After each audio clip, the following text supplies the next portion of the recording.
Welcome to the Was It Good Though podcast. We'll be bringing raw and unfiltered energy for each movie and TV show that we will be reviewing. Just think of it as turning your movie group chat into a podcast. I am one of your hosts. My name is Jazz. I am Jason. And man, per usual, I got some house rules I want to run through with you. So let's get started. One, we will be spoiling this review. So if you haven't seen it, you haven't watched it, please stop, go check it out, and then come listen to this review. Number two, please like, share, subscribe. Let your friends know, let your church members know, let your family know what we are doing over here at the Was It Good Though podcast. Number three, have fun. We just kicking shit, having fun with my friends. That's what we do. And last but not least, this is not a kid-friendly podcast. So if you're watching with your kids, that's something on you that has nothing to do with us. Let's get to this review. Y'all sound like y'all got good sense over here. Could y'all please let it know? I'm not gonna lie, that's literally how we pretty much start talking, because it was just like, follow me. He was like, oh, I already am. I was like, oh shit, for real? Like, and then we moved over into Instagram. So yeah, but I was like, nah, I be peeping because I'm an admin in that group, and so I'm like the only one, and so I'm always going through, and I see whoever ignorant, and I'll be like, yep, nope. And I finally was like, wait a minute, okay, all right, we got something here. We got because you can't deal with everybody. Some niggas just don't know how to act, and ain't never gonna want to know how to act. I swear to God. So this feels good. Thank y'all. You don't have to worry about me doing nothing crazy. Good. I'm glad to hear. I'm glad it was Jazz, because I don't say nothing too crazy. You know what I mean? I mean, you know, my Beyonce standing is really high, but outside of that, I don't go too crazy. Oh, I just released a Beyonce podcast yesterday, so we all on the same page here. Okay? I got to peep that. Drop today. I wish I knew, because I would have tried to get into that, because that Jazz didn't want to they want to review the Renaissance, because I wanted to review that, but she was like, why would I? I'm like, but you got to understand, like it's a movement, you know what I mean? I will keep you in mind next time her name comes up, because it was a good panel, and it dropped today. So yeah, okay, just let me know. Yeah, already. We'll definitely have to check that out. But yes, this is the Was It Good Though podcast about movies and TV shows, but this one is about I can't even say it. Calorie challenged. Just too much. It's too much, Jazz. Outside. Nope. Calorie challenged. Big backs, and I can speak on this because I am not a small brother myself, so I can say that. But I am Jason, and I am Jazz, and yes, big backs and calories and all of that. We are taking it back to the 90s with this review, 1996 to be exact. But before we get into that, we have a special guest with us, a new member to our podcast community family. Chappell from the Recap Kickback Podcast. Tell the people a little bit about you. The mic is yours. Hey, appreciate y'all for having me. I'm Chappell. Yeah, I started a podcast a couple months ago, and it's been going great, but I be having a hard time finding good, solid, not crazy Black folk to talk to. So I've been reaching out. I've been looking. I've been trying to expand my network, and I found myself here, and I'm so excited. Very similar vibe on Recap Kickback. I talk about whatever I want to talk about. Mostly Black stuff, but I branch out a little bit, and then like we just kind of keep a party going. We try to keep the topics open and fun, but also inclusive and safe for everybody. So check it out, recapkickback.com and at Recap Kickback on all social media platforms. Yes, we are so glad to have you. I've been looking forward to this review, this episode. So for episode 99, Jason, we are one away from 100. We're doing the Nutty Professor. Now, before we get into it, I'm going to throw a warning out there for anybody. Y'all know our energy. Y'all know that we match the energy of the movie we will be discussing. And this episode is going to get off the rails. So if you get sensitive to fat jokes, this is your warning now. Please be sure to still like, subscribe, rate, review, all of that good stuff. But yeah, we about to get in y'all ass, or chicken box, or bag of Snickers. Any of that shit. So, I mean, Nutty Professor, of course, one of Eddie Murphy's funniest movies, depending on who you ask. You asking me, Jazz is saying, yes, it is one of his funniest ones. And a good summary of this movie. You know what? Fuck it. Look. You found one. Right, I did. All right, acrimony. As long as you got there, look, that's all that matters. That's all that matters. That's all I'll be saying. Right. But this movie is pretty much like bullying works sometimes, and it can be the fuel that you need to get your shit together and lead you down a road of self-love. And so, regardless if you are... I'm sorry. wait, pause, damn it, pause. Wait, oh no, we're keeping this in. Wait, you leave it in, damn it. But listen, I've watched the Nutty Professor probably 100 times, and not once did I walk away with damn bullying works. So I love this so much. Oh my God. My bad. I ain't mean to stop. I just at some point I'm sorry, I got a tear in my eye already. Okay, Jazz, take it away. But it does. We see it on Twitter. We see it on social media. Sometimes bullying does work. Sometimes, but it's more of a teachable bully though. You know what I mean? Don't just be mean for fuck's sake, but be mean with intention. Jason, nobody in this movie was mean with intention. They was mean for no fucking reason, like unprovoked. So I'm not letting you get that shit off. Nah, we're gonna get this shit out. We're gonna get into it in the episode. We're gonna see if you still feel that way. We get into it. We're gonna see if you still feel that way. And look, if I have to sit here and fight for Sherman, I will. Sherman. But I mean, just to let you know, like you can be a genius, you can have a big heart, but none of that matters if you don't have self-love and self-respect for yourself. Come on now. Hey, look, it started up here, but I was like, we got there. Are you adding? Are we adding like goals and resolutions to the intro now? Let's do it. Positive affirmations and stuff. You know, we gotta do our daily mantras and stuff. I'm so happy you brought that all the way around. Like, oh yeah, bullying works, but also love yourself. Because if you can't love you, how the hell is anybody else gonna love you? You know what I'm saying? Exactly. So Sherman learned that. You know. He did. But Jason will be the scientist during this episode. So we're going to get to it. Yes, I'm kind of shocked. We're like one away from 100. That's kind of crazy. But this movie brought me so much joy watching it. Because it's one of them movies where you just forget about it. But then you put it on, you're like, God damn. Like, I forgot how funny this was and like, I would really debate. This may be one of the best 90s movies, like just period, just from a writing standpoint, from the cast to where people are, where they were then and where they are now. It's kind of crazy. We're gonna get into some callbacks, but while we throwing it back to the 90s, I want to ask Chappell, I'm gonna start with you. What is your favorite Eddie Murphy movie?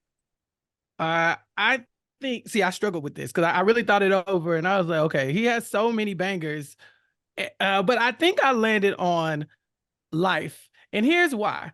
Because Life is a tragedy. It is a sad story about Black oppression, about the prison industrial system, about, all these things, about racism, classism, all the things. And it is just a tragedy. These two people are not to spoil life for you, but they in jail for life. Guess what? There it is. And you would think that there is some type of happy ending, and it is kind of happy, but dear God, it is a tragic movie, but it's so fucking funny. Oh my God, the movie is funny as hell. And you're like, damn, I'm really laughing. And these people have been in jail for 70 years. And I'm sitting here crying my ass off laughing. And all they do is drop a City High song at the end. And you be like, that was good. I love Life. I'm sorry. I know people out there like, boo, I don't care. I like it. It's great. I love it.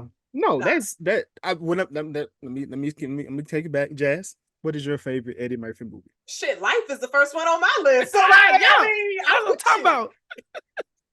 Hey, there is no debate. I'm not going to round this off and say the same thing because y'all did say that. So I'm gonna go to my other classic, which is star-studded. I'm going with Harlem Nights. That is one of my that is one of my favorite Eddie Murphy movies. Just everything about that movie, but then because my grandmother, of course, we used to watch Touched by an Angel, so of course seeing Della Reese not be sweet and be an Cussing? asshole. Right. That was the bar for me. I was like, Grandma, you see this? They shot the lady from Touched by an Angel in her pinky toe. Exactly. I said, the lady from PAX TV from the Hallmark Channel, how did they do this? Do they know that's somebody granny? I was done. I said, but Grandma, what? Exactly. Man, but to get into the movie, of course, we get the introduction. Did y'all always know this was Eddie Murphy? I did. What do you mean by that? So, Lance Perkins, the white guy that's dancing, doing the working out and stuff on the screen, that I didn't know that was Eddie Murphy until like probably on Twitter. I think Twitter told me that was Eddie Murphy. But then again, I watched this as a kid, so I probably didn't peep that Lance was Eddie Murphy. Oh, I was today years old right now. This just happened. This is me. Okay. Live Okay. on the Mind blown. pod. So you Live saying on the Eddie pod. Murphy was the one? See, now I got to run the tape back. Eddie Murphy was the one that you can look it up. And I don't remember what back alley website I found this movie on. Let me go. Because it's not streaming anywhere. It's not streaming anywhere. Nowhere. I was like, Tubi, now you got one job. Because when I'm looking at it though, because when you look at it growing up, it made the guy, who was the guy who was growing up, the white guy, Richard screaming, Simmons? not Prince. You're right. It's Richard. It's Richard Simmons. It's Richard Simmons. But that's who was imitated off of. Jazz will fact check that because I'm assuming she's looking it up to make sure. Shit. They did a zoom in on the face. They did a good job. I don't know. Listen, I don't know. His face do look kind of off. It might be his face. I thought it was Richard. I always thought it was Richard growing up, but I looked at him like, damn, that's Eddie Murphy. Doing this additional. You know what he looked like? He looked like the light-skinned dude, the light-skinned character from Vampire in Brooklyn that Eddie Murphy I was dressed up today as. years old. I didn't Murphy. Yeah, so yeah, he did Lance Perkins as well. So yeah, that's one of the characters that Eddie Murphy did. But of course we get introduced to Sherman. Sherman, of course, shy kid, kind of heavyset, professor. But he's super popular on campus. He walk up to the school, he talking to everybody, which, I don't know where they were, but he was pretty upbeat, pretty talkative, for the most part. But of course, this opening scene is chaotic. Jazz, what did you think about the hamsters going crazy on campus? Man, I don't know if I paid attention when I first watched it, but the fact that he said it was 5,000 got let loose. Where the fuck do you find 5,000 hamsters? Like, that's kind of crazy. I know a stink down there. Like, I had a hamster as a pet for like a year and a half. I can't imagine having 5,000 little motherfuckers running around. But one of the students was horny on the campus. Like, one got into the dude pants leg and she thought, oh, I'm about to get me some. No, bitch, that's a rat in his pants. Say no. But nah, I mean, it was funny to see this because I completely forgot about it. But you got people dodging to hit the hamsters in the road. I would have ran them little motherfuckers over. Who's crashing a car to avoid running over hamsters? If you see a field of them, that may kind of deter you from running all of them over. I don't like the sound of running things over with the car. So that's my music is gonna be up one, and if I see a bunch of them, I'm yelling out 500 points, bitch. Boop, boop, boop, boop. Yeah. I got take out the whole stampede of hamsters, just take it out. Ooh, just hamster guts all over the street. I just feel like, that I would be concerned about hydroplaning. I gotta hit too many of them, and then I just start sliding off the road. See, now God gotta get me back for showing my ass and trying to run over all the hamsters. So first thing the parents tell you when you start driving is you don't die trying to avoid no animal, right? So if it's one or two hamsters, sorry, Hamtaro, you done. But if it's a stampede, a herd, then yeah, you gonna have to at least stop the car or something, turn around. I don't think you can proceed. Yeah, that'll be that's a hard thing to go through in my opinion. But I feel Jazz. I feel where Jazz is coming from, but I just ain't gonna do it. I'm gonna stop. I got questions. Jazz, the sound of the crunching of the bones of these hamsters just not gonna bother you at all. Your music up that loud. You just not gonna remember this at nighttime when you go to rest your head. You're not gonna have the memory of the thousands of hamsters you didn't just her dreams will be fucked up. Her dreams will be fucked up for at least 3 to 4 weeks. They least. already be fucked up, and I'm gonna be sleeping like a baby in my Franklin voice. Like Now what? then, you gonna be in that bitch talking about some. Oh, why they following? Why they chasing me? We are the ones you hit, motherfucker. We are Coming back like the little nigglets from Tales from Not the the Hood. nigglets. Yo, that would be crazy. Niglet hamsters. Niglet hamsters. hamsters. I'd be scared as hell. Boy. Hey, you better leave them motherfuckers alone.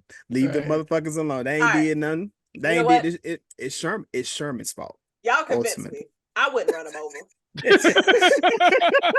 On second thought, I forgot this movie was about animals. I was so shocked that there were animals. I was like, Dr. Doolittle. Maybe I clicked the wrong link on this back alley website because I remember this movie being about poor Shelly, her fat ass. I forgot all about the hamster. Listen, Shelly sitting on her ass like legs up. I'm like, you got an overweight hamster? Sherman. Hey, and within that, which we see, they talking about Jason talking about, well, all of them got out except Shelly. Shelly still over there. Be for real. Be fucking for real. Well, when Shelly get out that damn cage, it was gonna be problems. It was gonna be trouble. I don't know where the fuck she was gonna go. I don't know where she was gonna go when she got out the cage. But we found them some world class news. What they call the diet medicine now, the Ozempic. Obviously, Clump was on it early. He was on it back damn near 30 years ago, and we see what it's doing today. It's killing our BBL models. We need y'all to stop. No, you didn't. Wait. No, you didn't. Jason told y'all in this movie in 1996, if you keep taking it, what's gonna happen? Y'all didn't listen to the warnings. Y'all go to the doctors. You get fixed up, and that's fine. You gotta do whatever you need, as Jazz said at the top of the episode, for self-love. But at least take the doctor's notes, go to their wellness place, and get them massages, get them clots out your ass, and get the belly button removed. You don't have to put that in there as well. Look, my question is: Have we really lost any BBL icons though? I feel like the ones we losing. It's like survival of the fittest. If you weren't made to carry that BBL anyway, so then when you switch those, God just rectified the situation. Like, okay, you clearly done got out of control. Because the people that I look at with the BBLs, they still thriving. They fine. They still in the gym pretending to work out, making videos and stuff like that, selling flat tummy tea, no belly button to be shown. Cardi B got her BBL in the basement, and she fine as hell. Why, if she can do that, she can sit on my face right now. If she can do all of that and still be live and kick it, y'all got to do better. It sounds like that BBL life wasn't for you. Maybe it wasn't for you. The BBL didn't choose you. You chose it. You chose it. And because of that, you are now being punished. I'm sorry for you. Y'all making this shit sound like the Hunger Games for real. But ain't it? May the odds be in your favor, Jazz. I live in Little Rock, Arkansas. I've yet to see the reason for a BBL in Arkansas. Look, we ain't doing it's like where Ye flew all the way to Florida to get that, just to come back to Arkansas, and then they can't even sit down on the plane. You seen the videos? They be leaning up forward, just on their knees, praying all the way back on the plane. Know that Arkansas airport small as hell. You ain't had no business on it. This they be looking like when they in on the plane, ass all backwards. You got your face in the seat, man. Come on now. You supposed to take a week long rest. You get the BBL and then you go, like you said, to one of the wellness centers. You go lay face down, ass up for at least 2-3 days, 2-3 business days, get yourself to firm up. Dear God, these women don't care about themselves, Jazz. I don't know what to tell you. Wait, so y'all saying they be struggling like Sherman did when he was in the dean office? They be like that on the plane. Well, why your hips so? See, that's the problem too. They don't get all the matching parts at once, so it just be booty, and so the seat would have been fine for you, but then you forgot about the hips that you didn't have touched up, and the thighs that you ain't really just had, So then you taking up 2-3, and then you letting all your hamsters out. You know what I'm saying? So that you're right. This is a prophetic movie. This might have just moved up next to life. I hadn't thought about it this way. It's almost like sending your kid to go get a car fixed, and they don't know shit about a car. They just up there. It's rattling. I don't know what the rattle is, but it's rattling. Last thing got an oil change. What's that? Oil change. What? Why? Is there something wrong with the oil I have? Why would I need to change it? I go to the gas station every Monday. The fuck? Rotate the tires. They rotate themselves. That's why they're tires. Duh. No.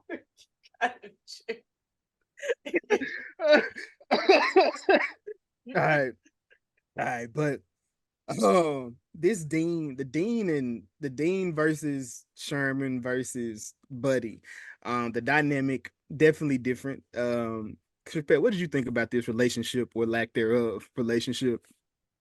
The dean need his ass whooped because he low key, you like, oh, at some point, this is your boss, but he also talking. So I guess I'm of two minds. Dean, you should have fired Sherman a long time ago. I'm sure he's a very smart man, a great professor. But that first time you saw a hamster in your office, that's it. It's a wrap. Hey, 5,000 hamsters on campus. As long as I don't see one, I don't care. You clean it up, it ain't not my business. But now it got them falling from the ceiling fan. His little dookie drops all in his coffee and stuff like that. Ooh. Sherman, you got to go. He got to go. But at the same time, Sherman, you got to love yourself because this dean be talking wild to you. I mean, basically calling you fat, all out, wide and outside. You know, like, bruh, Sherman, punch this man, quit your job. You don't need this. You're obviously very smart.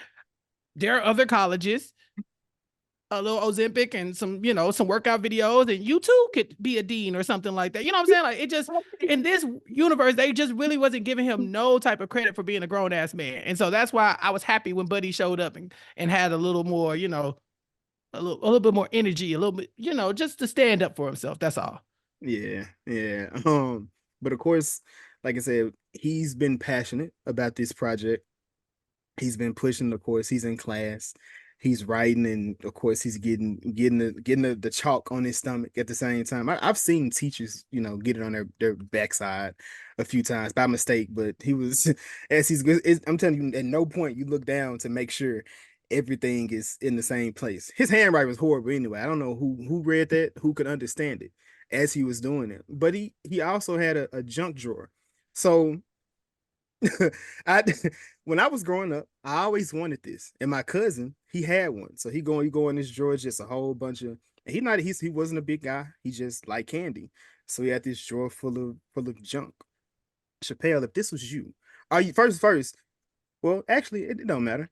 If you had a junk drawer, which you probably have one, or you have a snack cabinet or something, what do you have in that cabinet? Top three things that you're gonna have.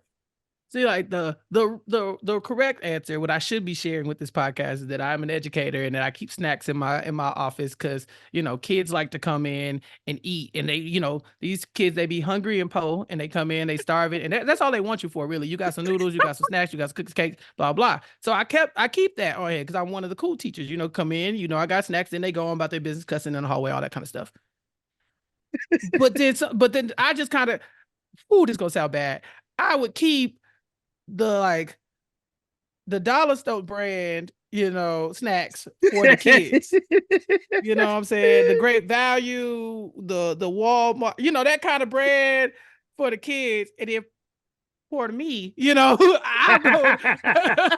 I got like the Snickers, I got the Doritos, you know what I'm saying? Like I keep my stuff nice and tucked away because them kids will eat you out of house and home. So I've been there before. I know the game. You got to keep you a drawer because they don't give teachers and stuff time to go live their life. Time to eat. You got to grade papers during your lunch break. Kids won't talk to you during your office hours.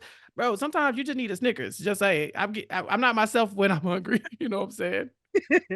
I feel that. And I do appreciate you for you being an educator. I have a newfound appreciation for it because my little brother, he a teacher, and just seeing how, motivating the kids, and same as that situation, some of the stuff you do, I be like, damn, I raised him right. You know what I mean? Like I instilled some of that in him. Hey, I was there. I was there.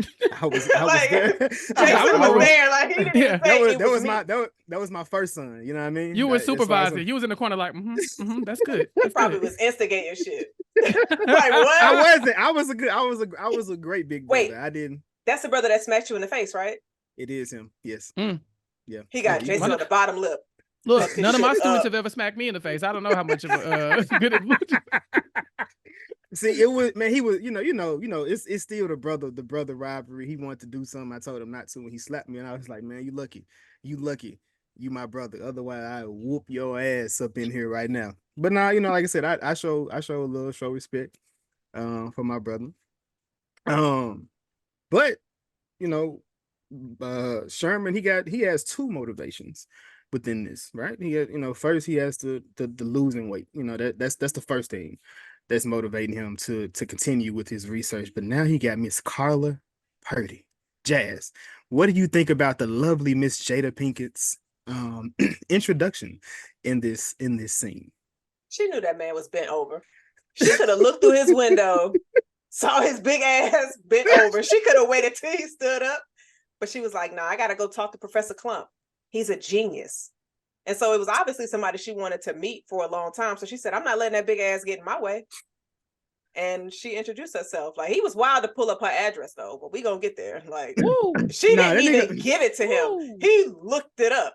That's not romantic. I was one, and I was curious about that. But clearly back in the 90s, niggas thought stalker shit was cute. And that was the thing to do. You do some shit like that, Jazz. What are you doing to a young brother that pull up to your house that you ain't give him the address to?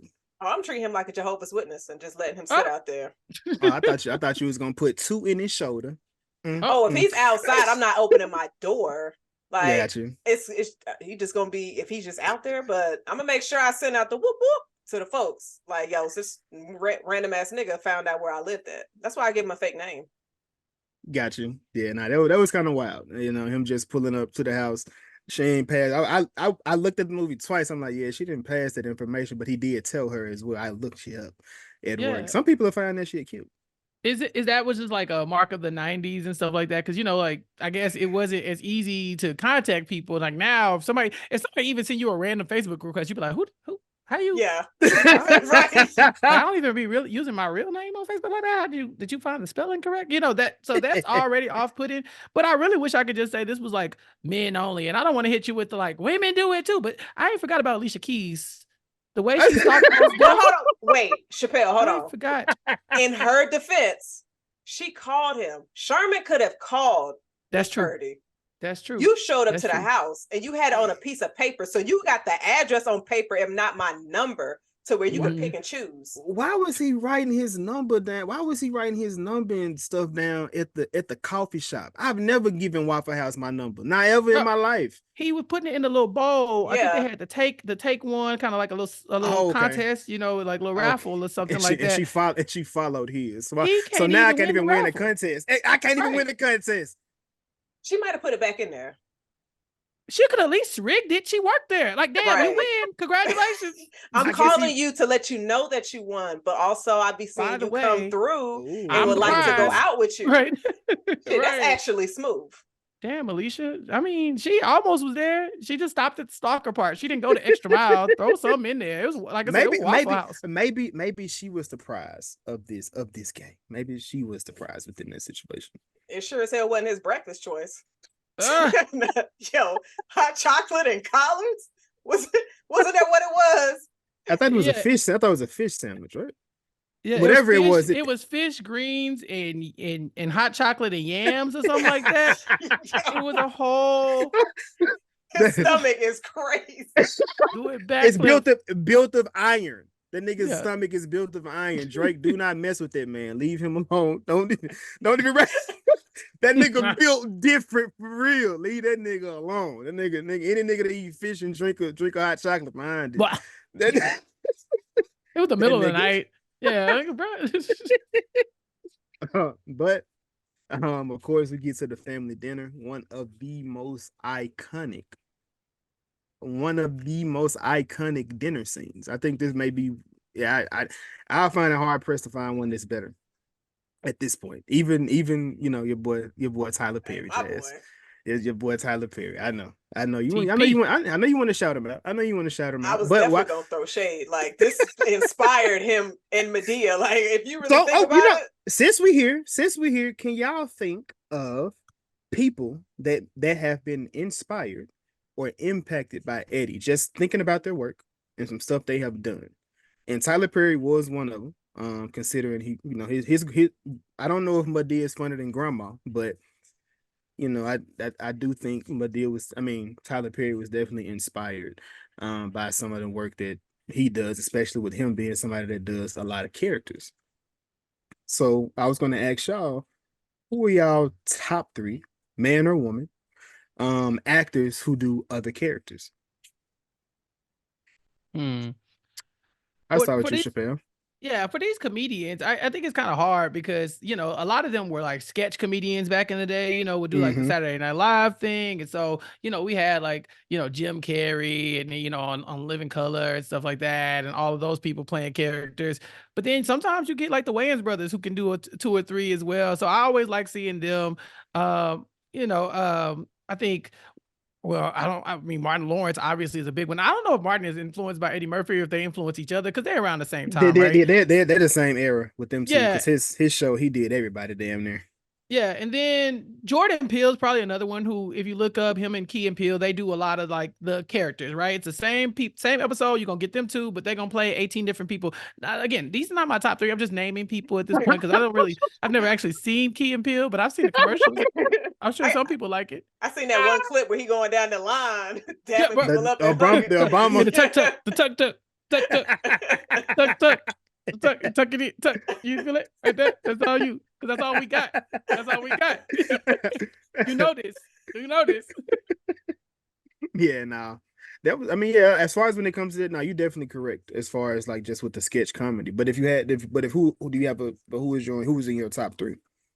Oh, definitely Martin Lawrence for sure. I guess if Jamie Foxx counts, he's probably another one, even though he hasn't really done no big like character stuff recently. I love everything that he's ever done pretty much. So that'll work. And then, if Eddie Murphy's not in my top three, then who am I? Right. So Eddie Murphy's another good one. But yeah, I'd probably go, if I had to pick one particular, it's probably Martin Lawrence. Okay. I feel that. Jazz, what about you? Your top three favorite man or woman? I was trying to look for some women. It was kind of hard to find. It's not really that many out there. So I pretty much, of course, Eddie Murphy is my number one. And then I'm going to say Robin Williams for Mrs. Doubtfire. Easy. For sure. And I'm going to throw, of course, Martin in there. So. Got you. Chappelle mentioned the first one. I definitely would say Jim Carrey, just considering like, what was that? Me, Myself, and Irene, when he played himself doing different things. Or him in Dumb and Dumber, just a lot of the characters that he done. The Mask, that's one of Jazz favorites. So you got Jim Carrey. I feel like I can't think of her name, but she plays Lois on Family Guy. She was on Mad TV. She used to play this lady that was, I want to say she was Asian, or maybe, but she didn't really speak too much English, but she always say, "He looking like a man." Oh, Alex Borstein. Yeah. Wasn't she in Mad TV? That's what I'm talking about. That's where it came from. Yeah. So her, that's one of mine. And not to interrupt you, but you did bring up Mad TV. Remember Deborah? Was it Deborah Wilson? Yes. Deborah is a great one too. She do a great Whitney. She do a great Whitney. Yeah, she's just doing animation now. That's what she pretty much do. Me and Jack, we just talked about her today. Yeah. That's what we were talking about. Her and Phil she's Lamar. in the new the Among Us movie, right? It's a TV show. TV show. Okay. Yeah. Gotcha. Yeah. No, that's a good one. Yeah, them two of my two of my favorite iconic just animated voices. Like they always kill it. But like I said, this iconic dinner scene. I hate flatulence jokes. Like I hate shit jokes. I seriously hate them. Like that's one of the things. Like you talk about what is it, Jad? Flashbacks. Shit jokes are they're right there. I hate them. However, this movie, I don't know why, but it did well. It worked in this movie for some reason. I typically don't like them. But what was y'all favorite part at this dinner scene, Jazz? I'm gonna start with you this time. Of course you got this is all right, the epic Hercules, like that whole thing, one of the funniest scenes, because you're just sitting here like, yo, y'all going wild on the food. That little boy was laughing so hard, choking at the table, and then he just spits up his food. I'm like, all right, get this little nigga out of here. But like, I'm gonna be honest, I hate the farting. I hate the farting at the table. Like, I'm just sitting in real life, I do too. In real life, I do too. Both. I don't want to hear that shit. I don't want to Like, no. So that was definitely my favorite scene at this part in the scene. What about you, Chappelle? What was your favorite part at the dinner table? Yeah, I hate the farting too, man. It's just if I'm eating, bro, like don't stop. First of all, farting is already just like it's something I do, but I don't really talk about it. I know it's me. Yeah, it was me. I did it, Yes! You know what I'm Yes! saying? Like people Bruh. start looking around, I'm like, yes, fine, damn, it was me, damn. I thought whoever smelled it dealt it. Stop looking at me. It was me. But you do it and then you act like everybody else do it, so it's normal. You just move on. They had to make a whole production out of it. The first dinner ain't as bad as the second one. The second one, I'm like, all right, y'all. Like somebody should. That was why, because nothing about the first dinner would have allowed me to invite a woman to this. I'm not bringing a woman to what Erica say, Jazz? That don't create a vibe you can't keep up. They kept that motherfucker up. I'm not bringing the chick that I'm interested in to this. No. He should have prepped them. Like, all right, so I had a friend coming over. There was no prepping. It may have been less of them when y'all getting married, when y'all fucking, when y'all having kids. Are you wearing my dress? Are you gonna get a skinny dress? Are we paying for that shit? Like, it would have gotten rid of all of that. That was so cringy. This is how my family is. There is no fixing that. It's chaos. No man, my grandma, whoa, she sure is big. I'm like, damn, hold up. Hey, Granny. What's wrong with you? Leave that. That's fine when it comes to like, come on, chill. We can hear you, Grandma. Yeah, Granny. Oh no, she said it to her. It wasn't like she was saying it to us. Oh shit. Oh. She done looked her dad in the eye talking about, damn, you girl, she big. Like, ma'am, I'm right here. How do you even respond to that? Oh, thanks, girl. Thank you, Granny. Right. Pass the peas. Yeah. This can't be real. This can't be real. Just gather your things and go ahead and leave. Well, that was my time. It was nice meeting y'all. That's all. That's what I'm saying. Yeah, they be calling me all kinds of bougie. I done walked out of somebody's house, but it's only so much you can take. She wouldn't even been saying it to me. I'd be like, oh damn, I probably need to leave too. Shoot, what if the strays just start coming this way? I got to get out of here. My self-esteem ain't built like that. I'm like Sherman, like, oh no, talk to me nice. Me and Grandma appear to be riffing for a while because you should chill out with all that. I'm gonna get the last joke. I want the last joke. If we joking, I want the last one. You can't joke with other people grandma at their house because they it's okay if Granny say it, but if you say it, everybody be trying to jump across the table at exactly you. Yeah, bring the gun.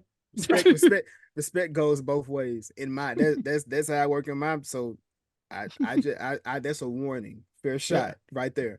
Who is y'all favorite character that Eddie has portrayed? Chappell, I'm gonna start with you this time. And this is just throughout his entire career. Oh, dang. Okay. Donkey from Shrek. I love that guy.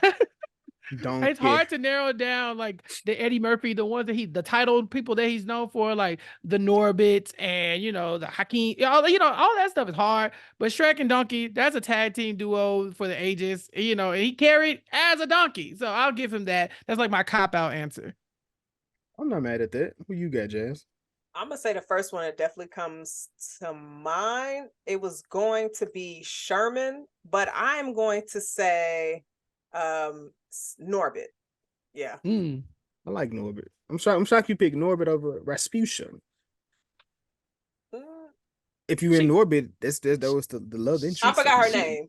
Yeah, she a little bit funnier too, because what was it like? You got a girlfriend? Well, you do now. I was like, damn, girl, you again aggressive. He was like, okay, Sherman was here because I see was it turkey ass? What was he? Yeah, a turkey's ass over there. Yeah. I'm gonna go with Mushu. Oh, the dragon. The dragon from Mulan. A lot of people was upset that he wasn't in the live action, but they wanted to commemorate that character properly in the Japanese culture. I believe that's right. In their culture, so they left it as is. But of course, we kind of as Sherman leaves, of course, we talked about him being a stalker.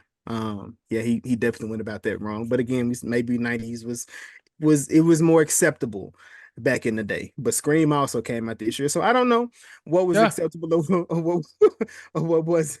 Same studio, because they went to a club called The Scream. And Jada was in the Scream sequel. She was. Was she? She was in it for like 2.5 seconds. Me and her was in the same amount of time. Y'all don't know this, but I was an ex. No, I'm joking. I'm like, nah, I At don't least remember I no survived babies it. in it. At least I survived the movie.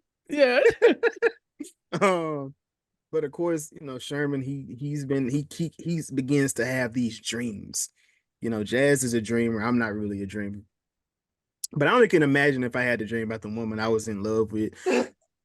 I laid on top of and I crushed her. I put her in the ground, like literally into the ground.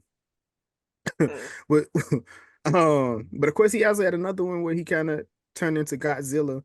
Fat Zilla. It was Fat Zilla with I titties. feel like Dave Chappelle took He did. this. Yeah, okay, He he did. did take it. He fought him. So yeah, that was kind of funny. Now you were just talking shit from a distance. I'm not talking shit to a giant fat man that's the size of Godzilla. But of course, you know, he got this date with Miss Carla, so this motivated him to get his shit together. So we see this little montage of him trying to work out. I didn't appreciate how they were celebrating him when he worked out. Like, bitch, don't acknowledge that I'm the biggest nigga and I'm out of shape up in the room like this. Agreed.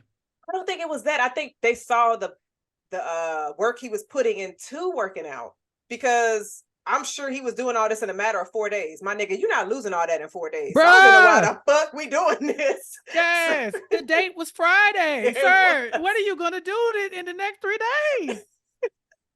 What, James? I don't know what Sherman's goal with that, because my thing is, why are you working out if you already got the date? She already said yes. So because right. you're trying to get it. You got to get to that. You got to still get there because he was already in process. It's just he had the motivation. He just didn't have the skill. So now he got the will and he has the skill. Now he putting it together. He couldn't lose that much weight by Friday, but he was gonna try. Yeah, he was trying to establish a pattern by, early. Exactly. So then he could tell her, I've been working out. I was like, oh, really? How long you been working out? Since Monday. Right. I'm on a journey though. But he over here working out and eating a Snickers.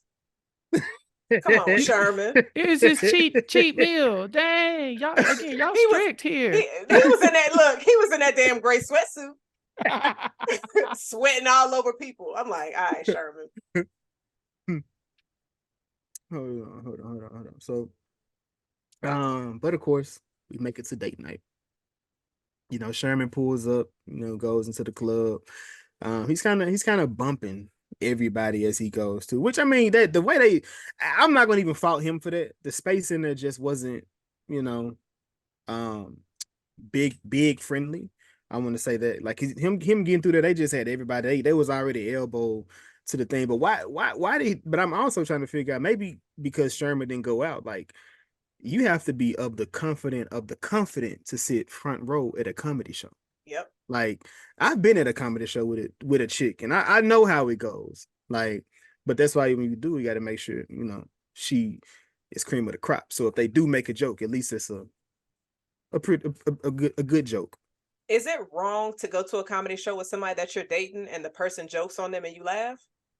Is the joke like a good joke or is it a bad joke? It I depends. mean, it's like a 7.5. Again, I want to ask again: is it a good joke or a bad joke? Because, like, your mom, because like, you so fat you bleed chocolate milk. That's a bad joke. Even if I laugh at it, it's like, a that's good a bad joke. That's a bad. Okay, so like, but the crowd, like, everybody is laughing. So that shit is like really. But what I mean though is she's not joke. Though. She's not what? Laughing at the joke. Oh, okay. So she was Jada Pinkett to the joke. Like, so Jada Pinkett has been not really into comedies at comedy shows for a long time. So I don't know why Chris Rock didn't get the word from Dave Chappelle back in '96 of what had happened when he on stage talking about his date. I don't know what he continued. Prophetic. The second time, the Nutty Professor never wrong. Just saying. So, like, if you have a Reggie moment and they talking about your date, nah, you probably shouldn't be laughing at those jokes. Okay. I wonder if he even knew it was a comedy show, right? Because when they got there, Montel Jordan is like on stage, like, which, by the way, they could. Yeah. Anyway, so he's sitting in the front row. That's on my list. That's so my right song. there. That's right my song. there, number 2. That's my song.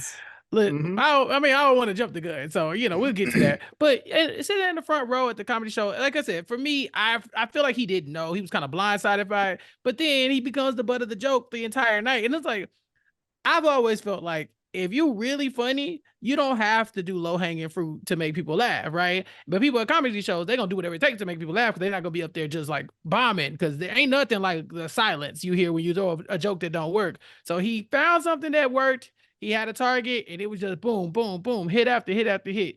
But yeah, I remember this. This is like my earliest memory of Dave Chappelle. I don't know if y'all knew Dave Chappelle prior to this, but I don't. This is cemented in my head as the first time I'd ever met this man. It was the first, but because of this, I remember him in Con Air. It came out prior to this with Nicolas Cage, but I remember he was in Con Air as well. But I also feel like, not that because Sherman was heavier than everybody else in the room, but he put a target on his back, because why are you at the stage as you kind of peep out the scene and you see him pointing people out? You put more target on your back trying to get your ass up. You knocking tried shit to run. You can't ring out. You got to stand up to bullies sometimes. You got to just stand in small. Yeah. Cause he just stood up just like, oh no, Sherman. Yo, what if he like ran, like just didn't even just drop the lady's jacket and said, it'd be looking like Precious when she ran with that bucket of chicken. She was gone too. She was gone. She's gone. Gone, Precious. Go ahead, girl. Gone. And that chicken looked good. I think that's the move though, Jazz. I think you just gotta risk it. You just gotta take off running, because you're gonna knock over all the tables. Yeah, you're gonna knock the people over too. But guess what? When they start joking on you, you won't be there to hear it. Because these jokes don't matter if that person's not in the room. If a tree falls in the wood, baby, I don't know. I wasn't there. I can't tell you if it makes a sound. Couldn't tell you. Could tell you. So yeah, he was supposed to take off running. He really screwed up when he thought, he thought fat meat wasn't greasy, because what happened was they started talking about that person first, and he laughing. What you laughing for, Sherman? Now Right. And then he started talking about the next table. Then Sherman's like, oh damn, shit, he's coming over here, sir. The moment the comedian came out and started making fun of somebody, you should have said, all right, that's my time. This is not really my crowd. It's all fun and games until you the butt of the joke. You know what I'm saying? He was cool when they were making fun of everybody else, but now all of a sudden, this is not funny. Oh my God, comedians. And I hate them type of people, boy. I'm sure. Oh, I know your motherfucking ass ain't laughing. You you next. Yeah. Oh boy. But because we're in a nightclub and Chappelle already mentioned it, I know Jazz was struggling because she just so loved the 90s so much that songs that play from the 90s can annoy her. So we all went to college, clearly. So I hate meeting in my bedroom because of the fucking Greek shows. Greek shows have made me hate that song. Because every DJ with a 90s set loves "This is how we do it."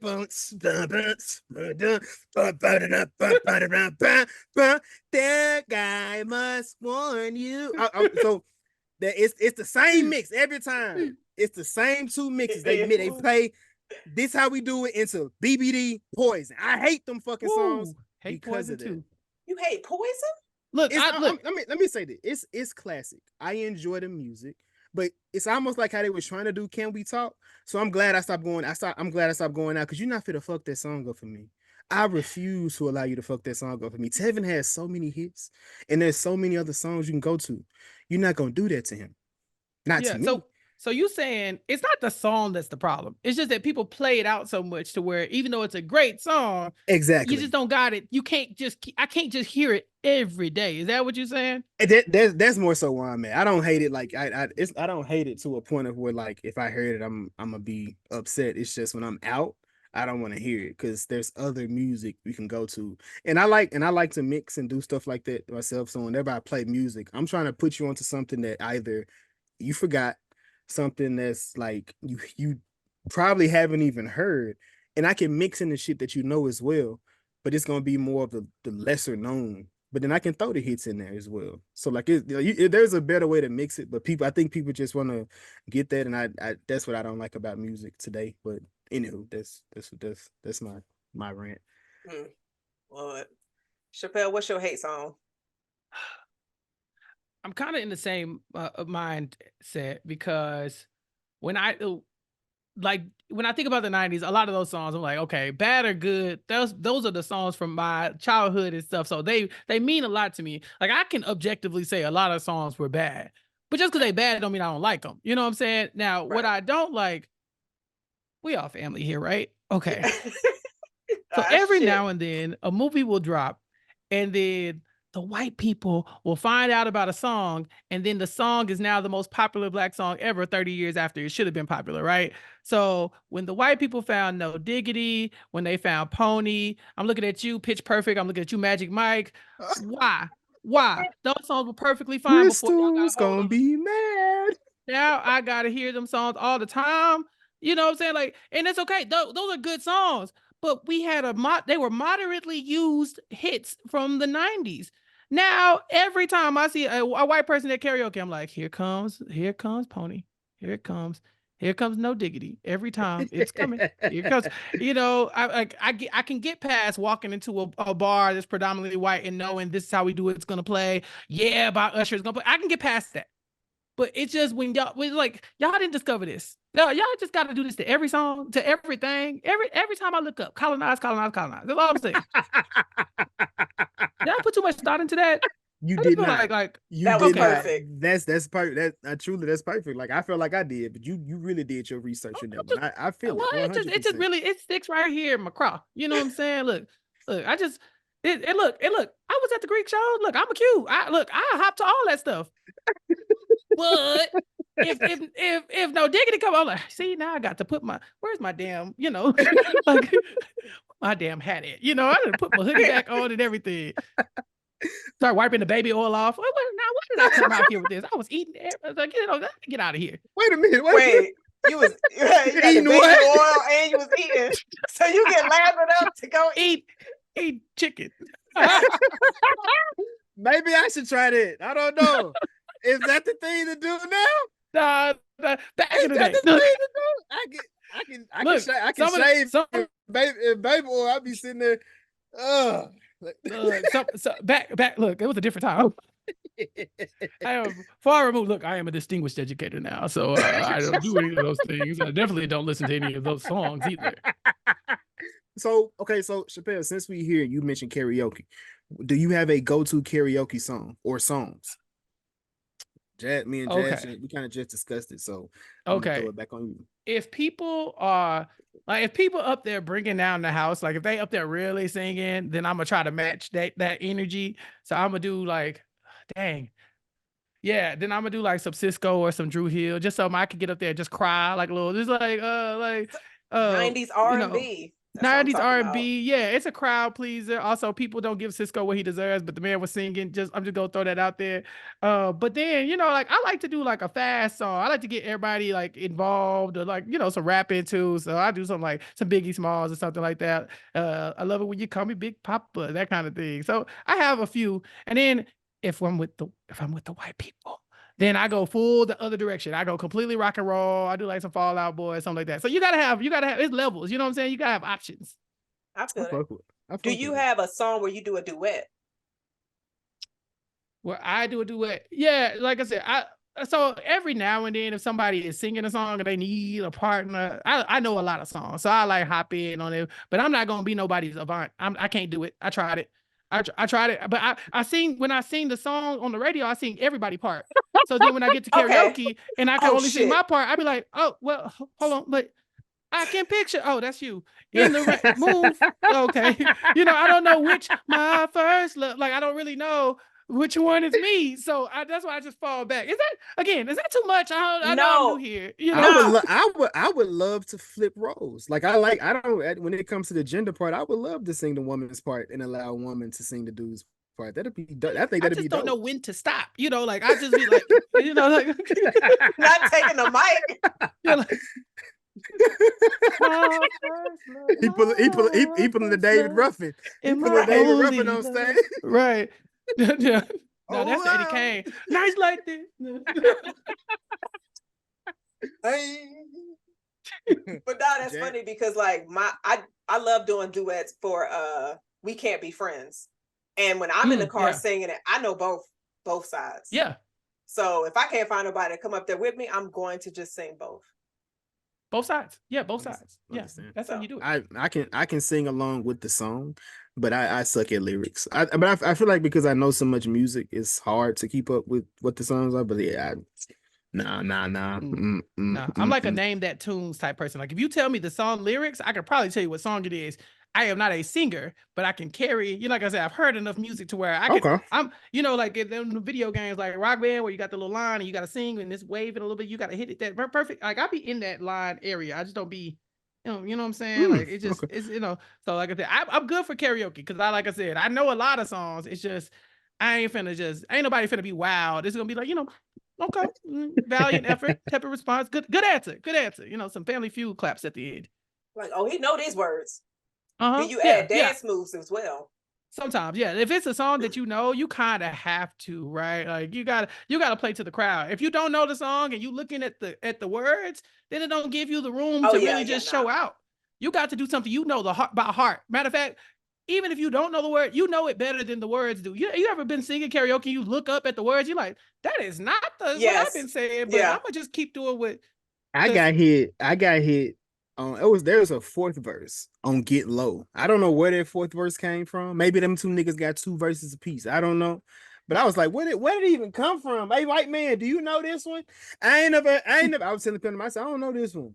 I don't know. Could y'all stop the song? Because we just messing it up at this point. When they add this?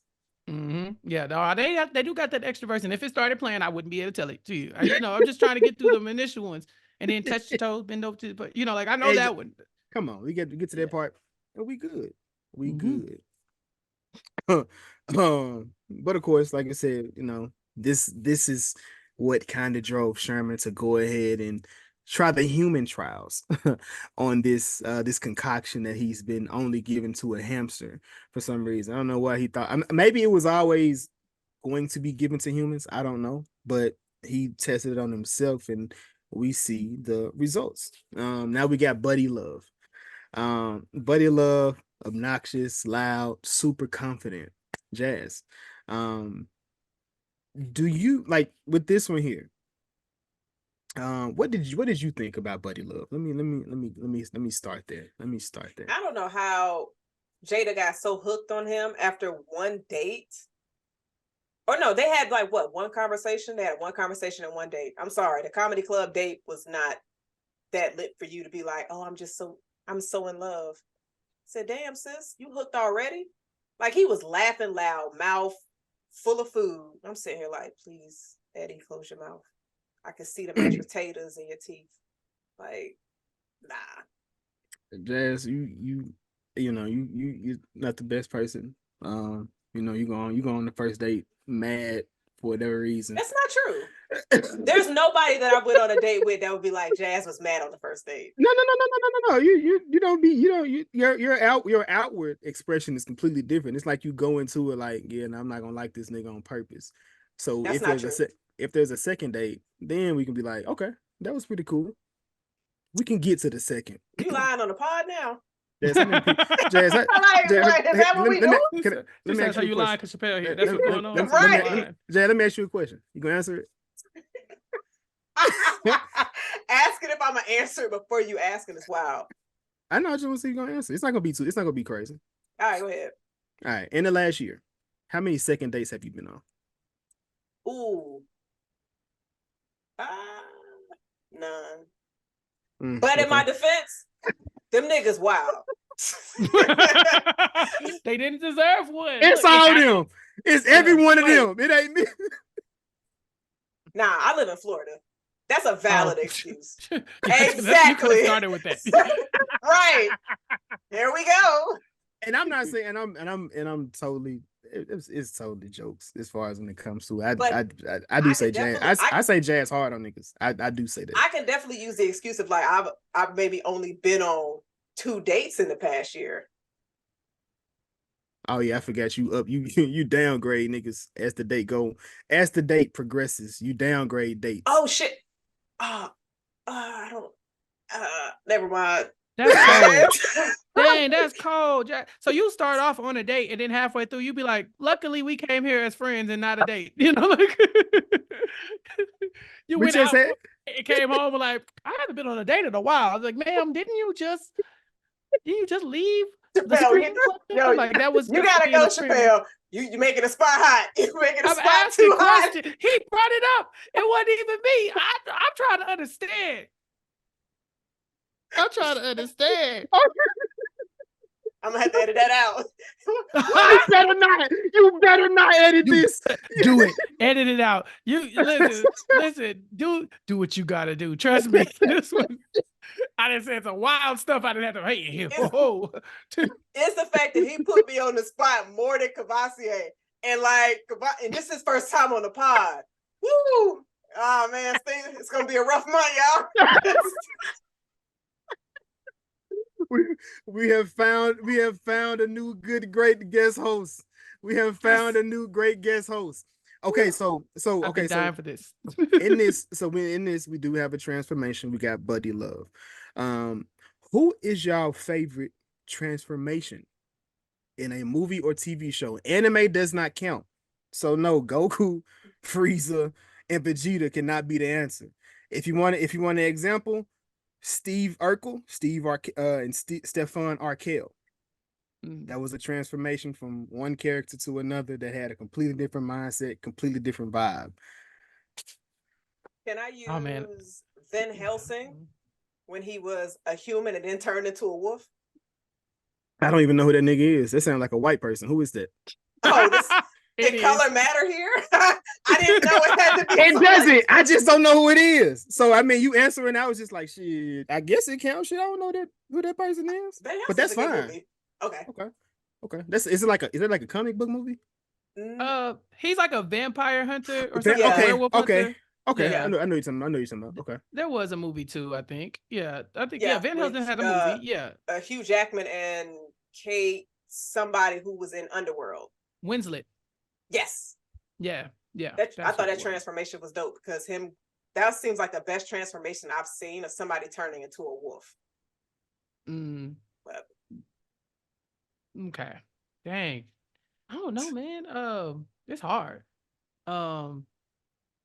Does Bruce Wayne turn it into Batman count? No, fuck no. That nigga is still that regular ass nigga. Okay, don't do that to him. Okay, because listen. Fight, please. His fault. He ain't got no powers. You ain't got no powers either. Y'all hate on Batman because he rich and he got hoes. That's really what your problem is. That's the problem. It ain't even he's not he was born that way. He didn't ask for it. But is he using his privilege? He's not. Yeah, he using it for good. To fight crime. We're not doing this shit. No. To fight crime. So y'all just gonna let crime happen? It's still happening. He's not even doing nothing. He's not fighting the big people. He taking out though. They keep getting out of jail. That's not fair. The cops not stopping Bane. What is the crime rate in Gotham City? Are you in Gotham City? But listen, he can only he have to handle the big dudes like Bane and stuff. Who else gonna handle Bane? What they gonna do? See, you need Batman. Yes, sure, he knocked over your house and just ruined your car and stuff like that. But if you have insurance and homeowners protection, then you wouldn't have to worry about that. You know you live in Gotham.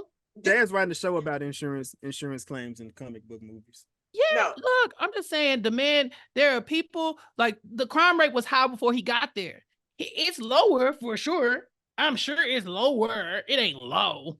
But he only one man. He ain't got no powers like y'all always like to remind him. But he got superhero friends and he be building all this extra shit. You mean to tell me you can't put no more money into y'all education system so them little motherfuckers do not grow up to be criminals to where you can put your money into that? Wait, what education? Putting more money in education system does not stop a criminal from being a criminal system. Putting more money into your education decreases your crime rate. Because when you start having all the money in the world and you put that into your education system, then you got to go to Superman. So you got to go to Superman neighborhood and you see what them smart niggas be doing. They really be fucking shit up over there because we got a stronger nigga with superpowers and you see what they do to Metropolis. Metropolis get blown up every week.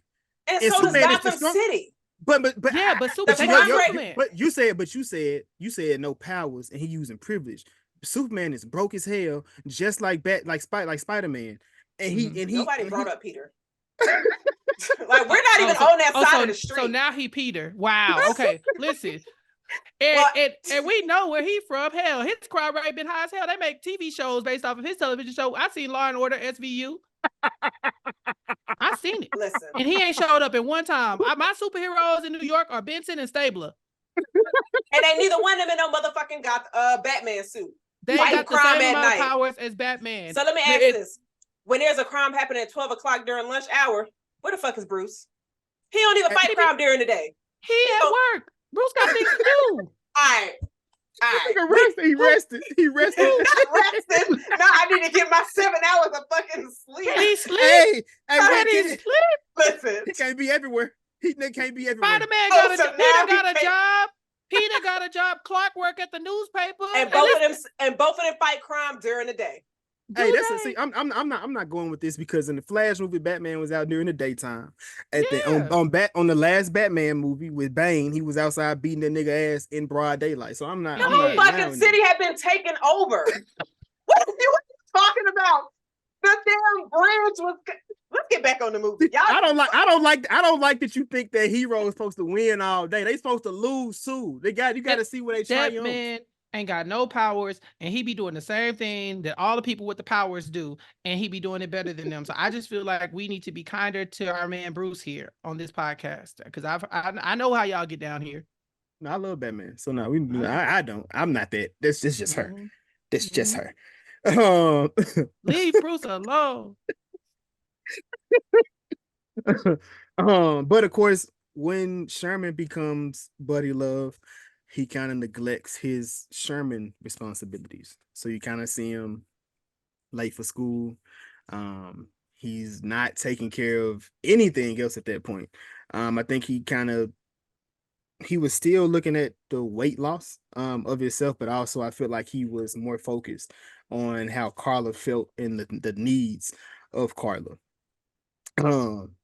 Was it? So of course, like you said, Jazz, we mentioned, he went on his date. So y'all wouldn't date an obnoxious person. Could y'all date somebody as obnoxious as Buddy? I can't. Buddy's a cartoon character of a person. No, this man is ridiculous. Like, you can't go nowhere with that man. Like you said about how he was laughing at the comedy show and stuff like that. Like, and I guess watching this back, I was torn because I don't know why in my mind I remember Sherman getting skinny and his personality changing. But in reality, he turned into a different human. Buddy Love and Sherman Clump are not the same person. They just happen to have the same bones. Is that where I'm getting? Because that's it. Because, there's a point where they're even fighting inside themselves. And I just remembered this as like, maybe, how like, speaking of superheroes, like Norman Osborn, right? Like he turns into like, they're like, it's like him, but like evil him. Whereas like Sherman this is a completely different nigga. Like, this is Buddy Love and Sherman had never met before until today.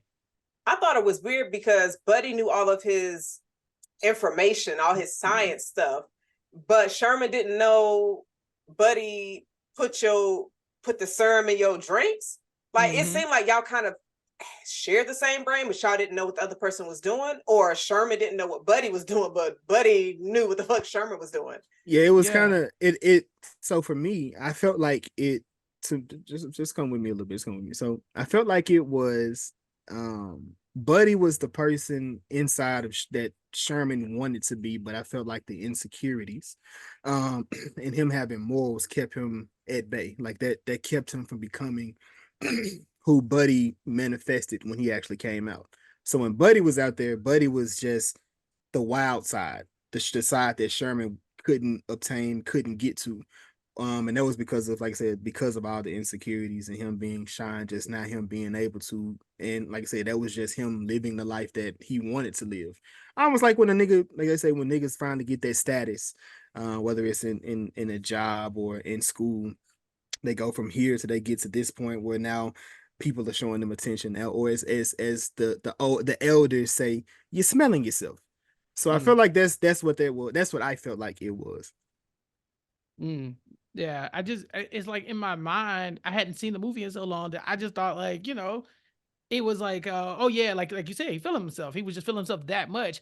But shoot, Buddy is a different monster. You know, this man's testosterone is through the roof. He can finally see his dick, and that's so I appreciate the energy about that. You know, like I too would probably be very excited, like for the first time in a long time. You know, I got to spot old Buddy.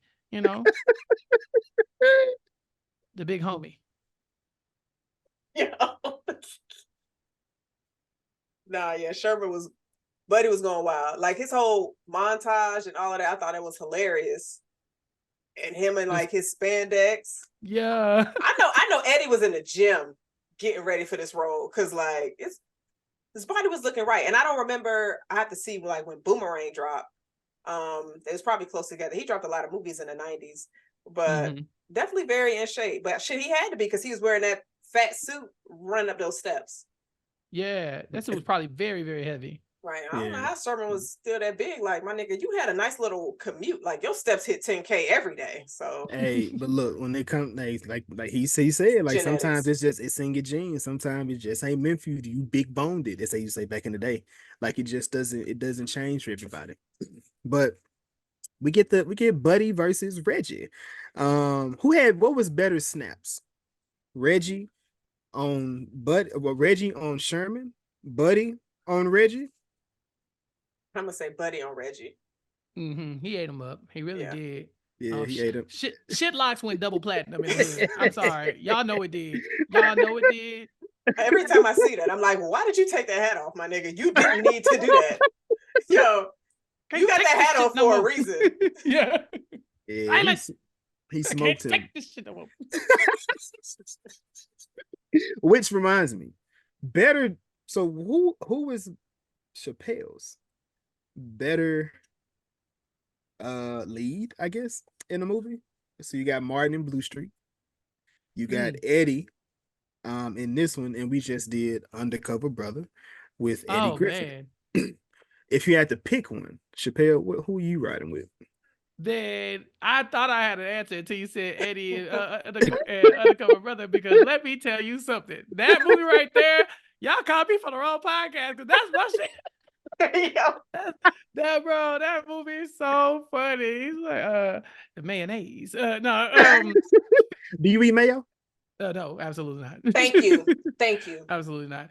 But yeah, no, I gotta give it to Eddie Griffin on Undercover Brother. You know, the big black fuzzy balls. Jazz, what are you riding with? I gotta say Undercover Brother too. Really? Yo, Chappell was hilarious in that. Where he was just like, "Shut up, Waddy." I do feel like he had been in himself longer at that point, so it did come out a lot cleaner and like that. But this scene between him and Eddie is just too iconic for it to be replaced. That's just me. So I'm definitely riding with this one here. I ain't mad at that. I mean, they was all hilarious. Like, I didn't even really think about the actors that he worked with that or was alongside. So just thinking like, damn, he got a nice little catalog of folks for real. Yeah, I mean, in the movie before that, it was Nick Cage, and I can't think, and Big Rames, I believe, was in Con Air. But yeah, he got a nice little. Was he funny? He got killed, but spoiler alert.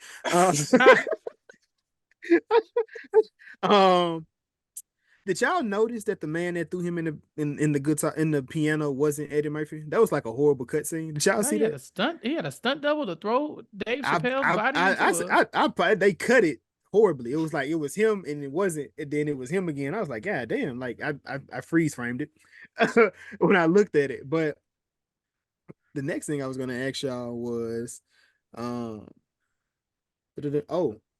Jason. Who the fuck does Jason think he is? What you mean? He's at the bar, and the guy comes up with the card. I don't know why. Well, I guess I know why he had the card and he went over to the thing. But he at the bar, like reading the credit card, like, bro, you finna steal the shit. Like, who? Professor Clump's in here? Where is he? Like, bitch, why are you so nosy? Hold on. To be fair, no, there's no fairness in that. Let me finish, my nigga. Let me get out to it. Be fair, no. Oh, well, this podcast is strict. Okay, all these damn rules and regulations as well. But no, y'all like, can come with me to Freak Nick, huh? Okay, go ahead.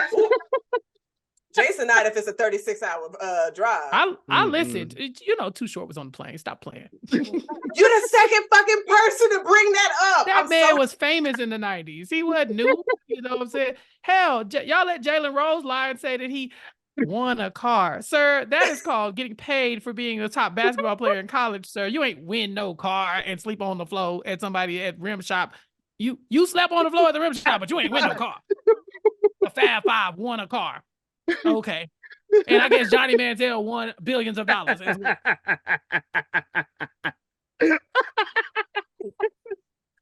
Won a car. Well, I swear. Ooh, he said it with so much fake confidence. Right.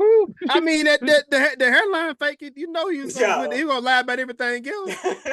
Come on now. Come on, man. That nigga 50 years old. I'm not saying that when we get to 50, our shit can't be good. But that nigga, bro, come on, bro. That's die. Yeah.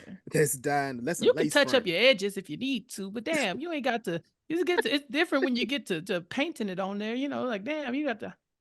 You know, why you do that? How you do that? And then he going to Steve Harvey route with it. Now he done because it was low. It was low with the fade with the waves. Now I'm like, yeah, all right. Okay, sure. Use the car. Won the car. Gotcha. But what you was going to say about Jason looking at this card, Jazz? Oh, so if you out at a bar and you see my name on a credit card, but you didn't see me in that spot, are you just gonna be like, shit, I'm gonna mind my motherfucking business? Somebody in here with Jazz card, or are you gonna be like, hold on, nah, that's not who that is. You're not gonna approach and fix that situation, or at least pocket my card because you know the person, my shit was stolen. Yes. Take it and be like, bring it to me. That's a wild assumption. I'm gonna try to look for you, but I probably wouldn't even look at the card. Like, I'm gonna be honest with you. I wouldn't be that nosy to see in this scenario, Jason. You look at the card, you see the fucking card. You're right. If I see it, I'm gonna look for you. If I don't see you, I'm not gonna take the card. I'm gonna call you though. I'm not gonna take the card. Jason, we ain't got no cell phones, my nigga. It's a payphone. That bitch is outside. I'm gonna leave a voice message. You gonna get home to your Jason, message. You gonna go outside and get on the fucking payphone while my card is about to swipe somebody expensive ass meal? This nigga got 13 dishes. So that's what you doing? You ain't real. You fake as hell. I'm just supposed to take it because I don't see you. I'm supposed to take the card. But if you are in there, you just in the bathroom and your date sitting at your date at the table. That nigga better have his fucking card. You was looking out for me. You don't know that nigga. Jazz, when last time you let wait. Jazz, when last time you let a man buy a meal for you? You're not doing this to me. Oh, so was it a date when he bought it, or was it a date? You're not. After he bought it, it wasn't a date no more. You're like, whoop. Jazz don't even let me really buy her stuff. So I know she not letting the nigga that she dating.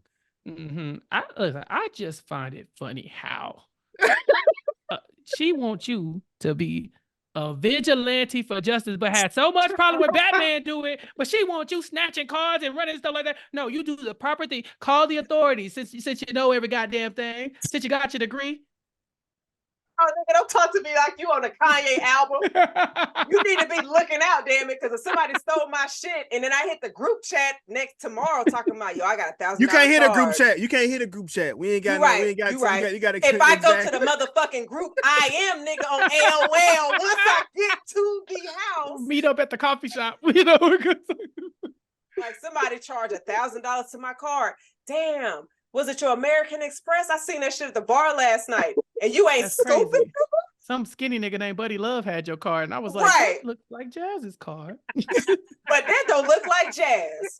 I'm gonna mention this to her when I run into her at the grocery store. When she tell me that some nigga scammed her for $1,000, stole a card and scammed her. I bet Batman would have stole your card back. Get the fuck out of here. And broke that nigga arm and leg. Yup. But dropped them on your doorstep. But like you said, Bruce don't fuck with the lower level villains. He out there fighting Bane and shit, and letting the Joker blow up people's houses and shit. Everybody want to joke about how they was jaywalking and then Batman came and kicked them in the jaw. No, let's not move the goal. Why do I need to have my leg broken because I jaywalked? New York. Do you want your card back or not, Jazz? Which one is it? Which one is it? Dang. Beggars and choosers. It's crazy. Batman, take care of you, Brucey. I know you listening, Bruce. I got you. Jeez. Hey, how you gonna see Jazz go get off the podcast? You gonna turn around and see a nigga with eyes in the dark. What was said?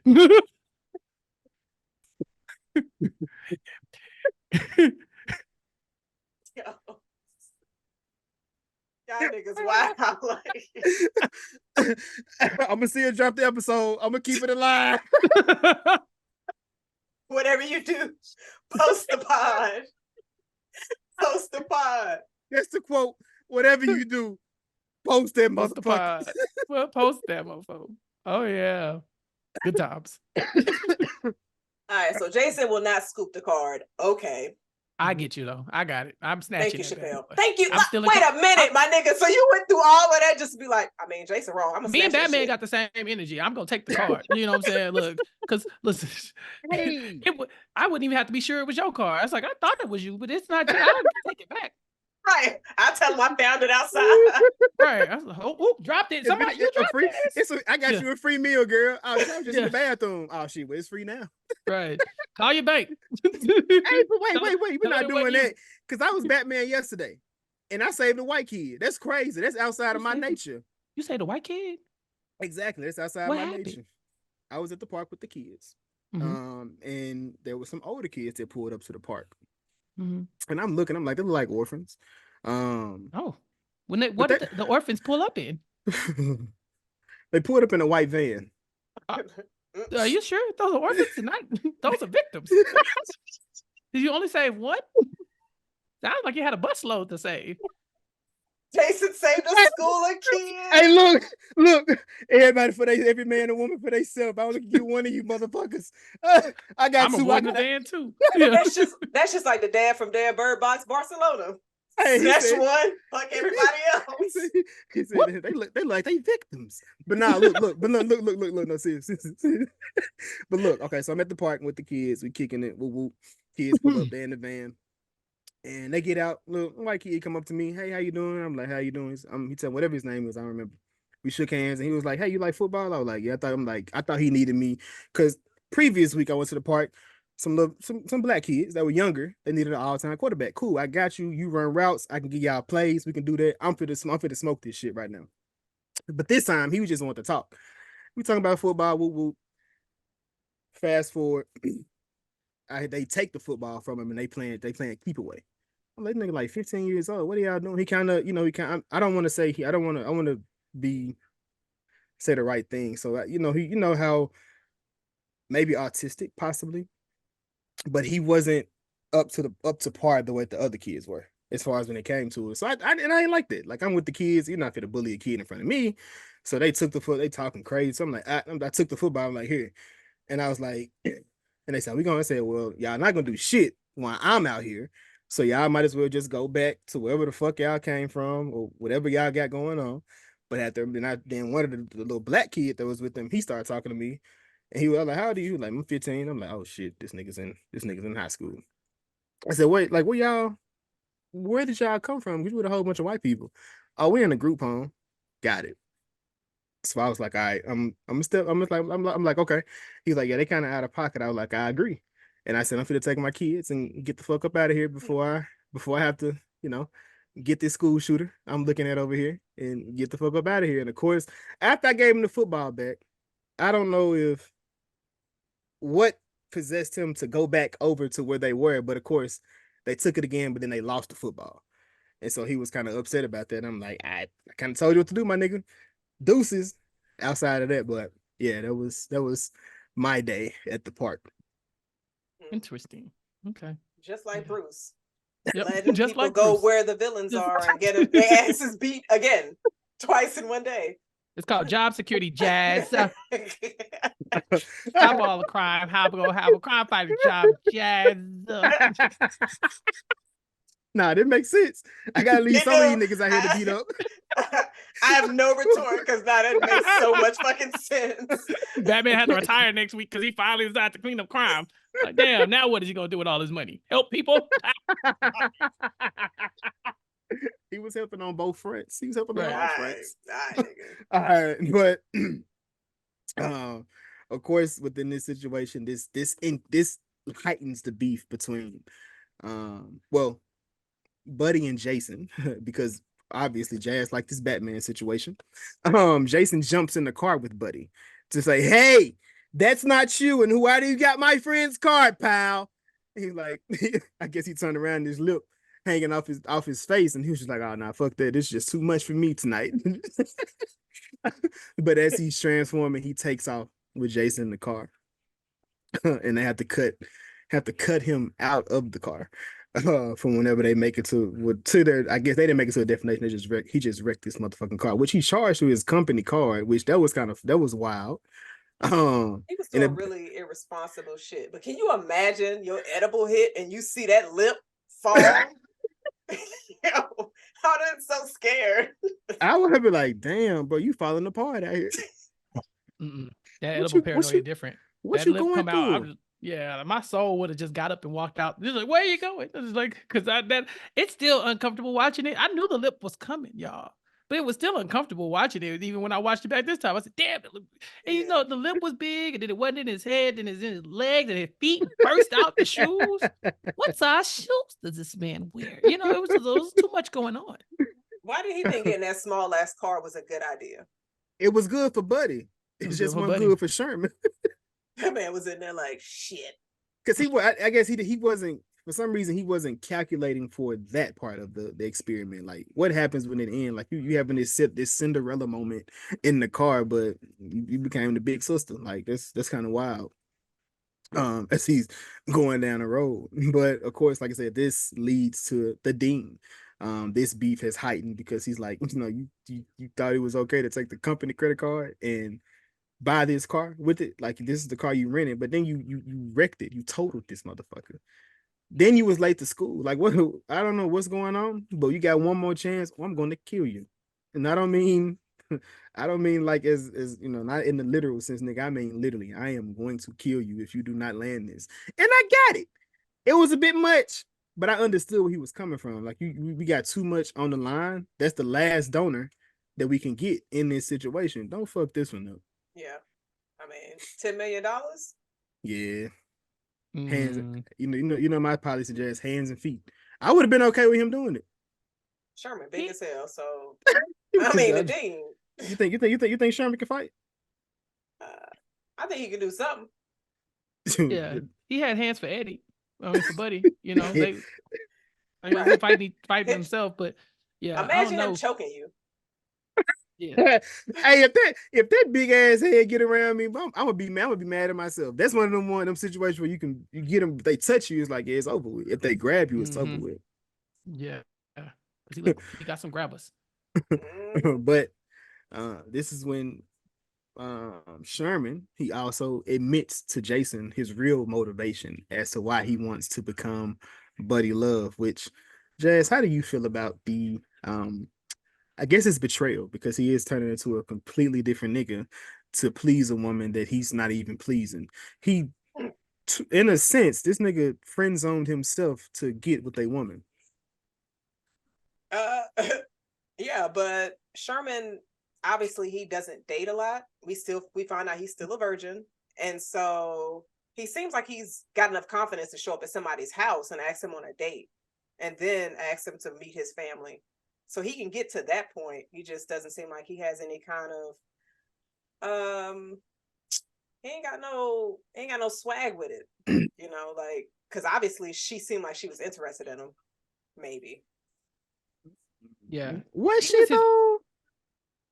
She had to be, right? She had to be, because she went on a date with them at least twice. Was it a date? It probably was when she got in the car. Chappell. This is a year that we do this.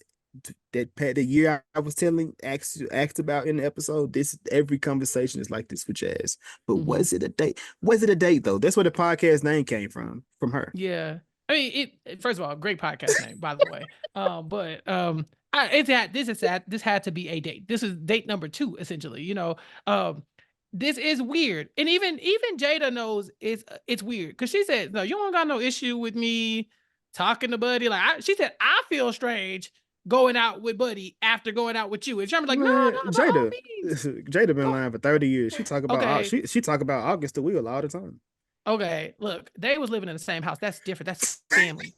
So what I'm saying is, she at least was able to articulate that, hey, there's some homie hopping going on. Sherman, you okay with this? And Sherman was like, by all means, you kids go have fun. I was like, how old is Sherman Clump in comparison to Buddy? Because he acting like Miss Purdy and them are younger than him. Like, you crazy kids, get out there and go do your stuff. You ain't that much older than them in my mind. So, he should have been the same. He should have been the same age. It should have been right? He was he was a professor. He was just thicker. That was it. Yeah, he should have been the same as Buddy, right? But he was making it seem like, I'll get out the way and let you go be, fit with Buddy Love or whatever. But it still doesn't make sense to me because he doesn't benefit from Buddy Love and Miss Purdy being together. In fact, Buddy Love wants Sherman to go away forever. So he's essentially making himself disappear so that Buddy can run off with his girlfriend. What part of the game is that, Sherman? That's why in my mind I remember it as Sherman personality was changing, but he was still experiencing those Buddy Love. No, Buddy Love was like, you go away and let me have Jada Pinkett. He was August Alsina in this. It's really like if you really think about it, Sherman, what was you getting from the game? What was you gonna get from this? I think Sherman was just happy that but what? Jada he was a cook. That nigga was making sure that she was happy even at the expense of his heart. He was just happy that she was happy. But Cuck's gotta know what's going on. That's what I'm saying. He was getting pushed to the side. Sir, a good Cuck don't watch. He thought he was. He thought he knew what was going on until he didn't know what was going on. Right. A good Cuck gonna sit in the corner quietly and watch. Handle his business. You handle yours. How you gonna be a bad Cuck? Sherman wasn't good at nothing except science, maybe. Yeah, I guess he didn't think that he could pull her, so he was just like, he was basically setting his self up for failure instead of having that confidence, right? Because then it's just like sometimes you might be talking to somebody where you just like, you know what, they out of my league, and then you just try to push them away when in actuality they really feeling you, but you don't think that you deserve that kind of energy or that kind of interest because that lack of self-love. So I think that's what Sherman was going through here. He was just self-sabotage. Really? Straight up. Like he created a whole human to sabotage himself. Right. Isn't that crazy? I can't have it, but I think he can. I think you'd be happy with Buddy Love. Well, Sherman, what does that leave you? As long as she's happy. But you're not even gonna see her happy because you're about to go away forever. Buddy Love is about to he's done with you, baby. But you know what? I do appreciate men that would be like, you know what, long as you happy. Even if you gotta... Yeah, of course you appreciate that, Jada. Of course you appreciate that, Jada. Nah, Jada, why? I'm not gonna be out here disrespecting my husband. Like, nah. Did I confirm that with you, Chaz? I heard about the truth. We both did. We was both educated. Yeah, we was in there. We was in there. Yeah, so I don't know if Jada was wrong for real, and nothing she did. I mean, it sounded like they was all pretty aware of what was going on. From what I ain't even understood. It was all corroborated. That man was living in a home. William? What did you think was happening? Quickly, was he the nanny? He played victim to the public when he really wasn't a victim. I honestly never really saw him play victim. He seemed fine. Not at the red table talk. He was crying at that bitch. But that's a personal conversation with his wife. We weren't supposed to be there. But as far as everybody else goes, they keep bringing us in. Yeah, they act like Will made a statement. Will was talking to his wife at the table. That the camera just happened to be there. Will Smith is never going to be like, my wife really disrespected me. I bet you can't find a soundbite. You did? No, you're not. Yeah, exactly. That man has a humiliation kink, and he was just happy. And plus, August Alsina, like, he posted his print online a couple of years ago. Will, if you really didn't Jazz, let me finish my thought. But like, if you will, you gonna let that walk around your house? My nigga, you should know that. Wait, you think I'm supposed to be meat watching to see who I'm okay with fucking my wife? I think you got at that point you gotta meat watch, sir. No, you just can't let anybody fuck your wife. You got to. You got to. You can't just you can't say, here, sleep with my wife, but also I don't want to. You have to still be some semblance of in this relationship. You got to. Okay, do you think that's a part of the process? Like you sitting there like pull it out. Let me. He got some length and some girth on that thing. That man was living with them. Yeah, I think at that point we like, are you paying bills, August? Okay, then drop your pants. We got to see. Because you got to keep her. Because if it's not gonna keep her around, then what are you doing? My goal Yeah. with you, August, is to make sure that she stops doing podcasts. Now, if you cannot do that with the equipment that you have, you need to leave. Hey man, look, Will Smith brought Mary J. Blige into their home, and August is was the result of that fuck up. Mm-hmm. She And said, Mary J. Blige or that chick from Suicide Squad, Margot Robbie. Yeah. So that was like Will was doing his thing. That's what I'm saying. You got to keep an eye. And then August Alsina's from New Orleans. Sir, you should have known better. That man probably been robbing you blind of everything else you got to. He was wild enough. He was talking. Nah, he didn't rob. Nah, he didn't rob him. He was hurt. He was like, damn, why y'all kicked me out the house? And he just started talking. He just started running his mouth. August, again, from New Orleans. They don't know no better. And I think he spilled all that tea in August too. Yeah, See, that's a petty ass nigga. It tried to drop a little diss track on us, tried to get a little album going. August, you didn't need to make music no more, babes. This was it. This was your retirement. That man August said, F job security. Yeah. But shit. But we got like I said, we kind of already spoke about it, but the second round of the family dinner with this time Carla is included. And I guess she didn't really know what she got herself into, because when she started seeing food being passed, she was like, is it a war going on in here? Like, what's going on? So much food. So much food. Is it wrong for me to say she kind of should have expected that, for real? The farting or the food? No, the food. Oh yeah. I mean, she was curious if she needed to bring something. And he was like, nah, we covered on that. You ain't gotta bring nothing. But I would have assumed, it's gonna be a lot of food here. That's kind of crazy. Skip lunch. Yeah, this is like hit the pen real quick. You know what I'm saying? Let that buzz. You know what I'm saying? Look, go there hungry and say. Go there hungry and ready. Just like, yep, whatever y'all talk about. Pass that chicken. I know they had all the things. That's what I'm saying. And the fixings. All the things. You're right. All the fixings. Yeah. What? She was doing more than Big Mama, for real. Oh, I know it smells good in that house. Sorry. Yeah. Big Mama. I mean, Big Mama got her arm too. She got no leg though. Or life. Or life. So have y'all ever had an awkward moment with like an elder, being a kind of spilling too much of their own business out there? Kind of like the grandmama was at the table telling them, all the man got to do is, be a gentleman, give me some flowers, take me to dinner, and I'm gonna get them some good relations, and we get back. I'm like, damn, that's it. I used to pray for times like that, It was just, it could all be so simple, as they say. It was in college. You didn't even have to do any of that. You didn't have to be nice. What? I got a car. What? Yeah, women in college, they just, the standards were women in college, they was just stuck with us. You know what I'm saying? They were just stuck with, they like, these the best y'all, these the niggas you told us was out there. Like, that's how women in college was doing. Cause I'm like, ma'am, I don't even have a comforter on this bed and you still coming over here? Yeah, come on in, but I can't marry you. You know what I'm saying? I know I'm the problem, but why don't you love yourself more? This bed is on the floor. Ain't no bed frame. Come on in, it's a pallet. They said, okay.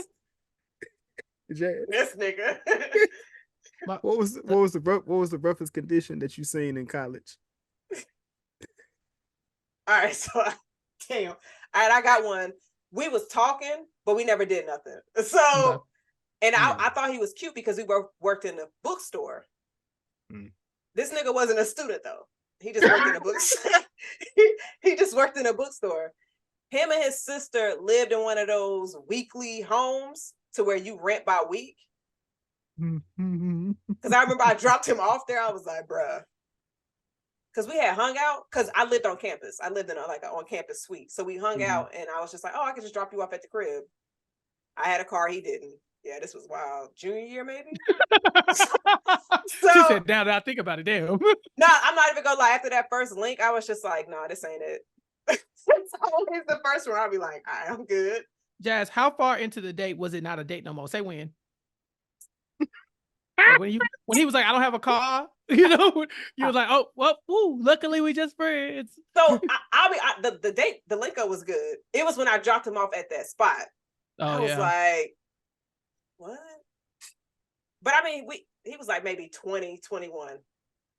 So, Yeah. and I was like 19. I'm like, but yeah, I was like, yeah, we're not doing this no more. Chappell, what about you on your college adventures? What was your roughest condition that you went into? mean, any condition that was rough was my fault. It was me. I was the trouble. I'm the drama. As far as I'm concerned, I live here. This is not rough. This is home. She the one came to my house. I just damn. You see that blanket over the window? You know it ain't no curtains here. Why did you come in?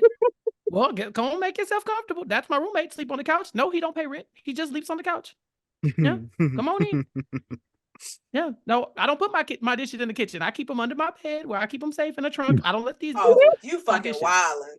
I'm judging you now. I'm judging you now. I thought, look, again. I said I was the problem. You don't have to judge me.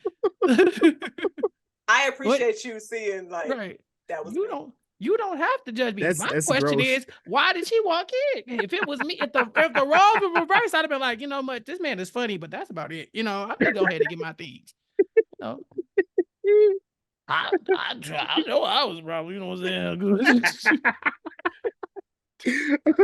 Oh shit. Jason, what about you? Oh shit. I know you got some stories. I'm trying to think, man. I don't really know. I don't know if I don't think I really had a rough condition type thing. It was a woman that didn't that wasn't properly wiping. So all right, Jason wins. He won this one. He won. He won this. Yep, that's it. Say the best for last. It's a wrap. Thank y'all for having me here on the Was It Good Though podcast. It was a pleasure. I loved meeting y'all. It's a shame I won't be coming back to Was It Good? Great. It was a great time. What kind of tissue did you use? My toilet paper for that? Like, why you didn't ask for a wipe? I could have got you a towel. You could have took a quick shower. Like, but I'm gonna say this is gonna be wild, and I'm gonna jump out of this. To pull toilet paper off your tongue is wild. Ah!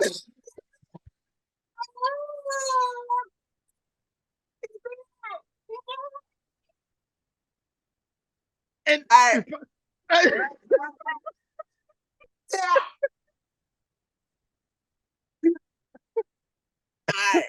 Sherman.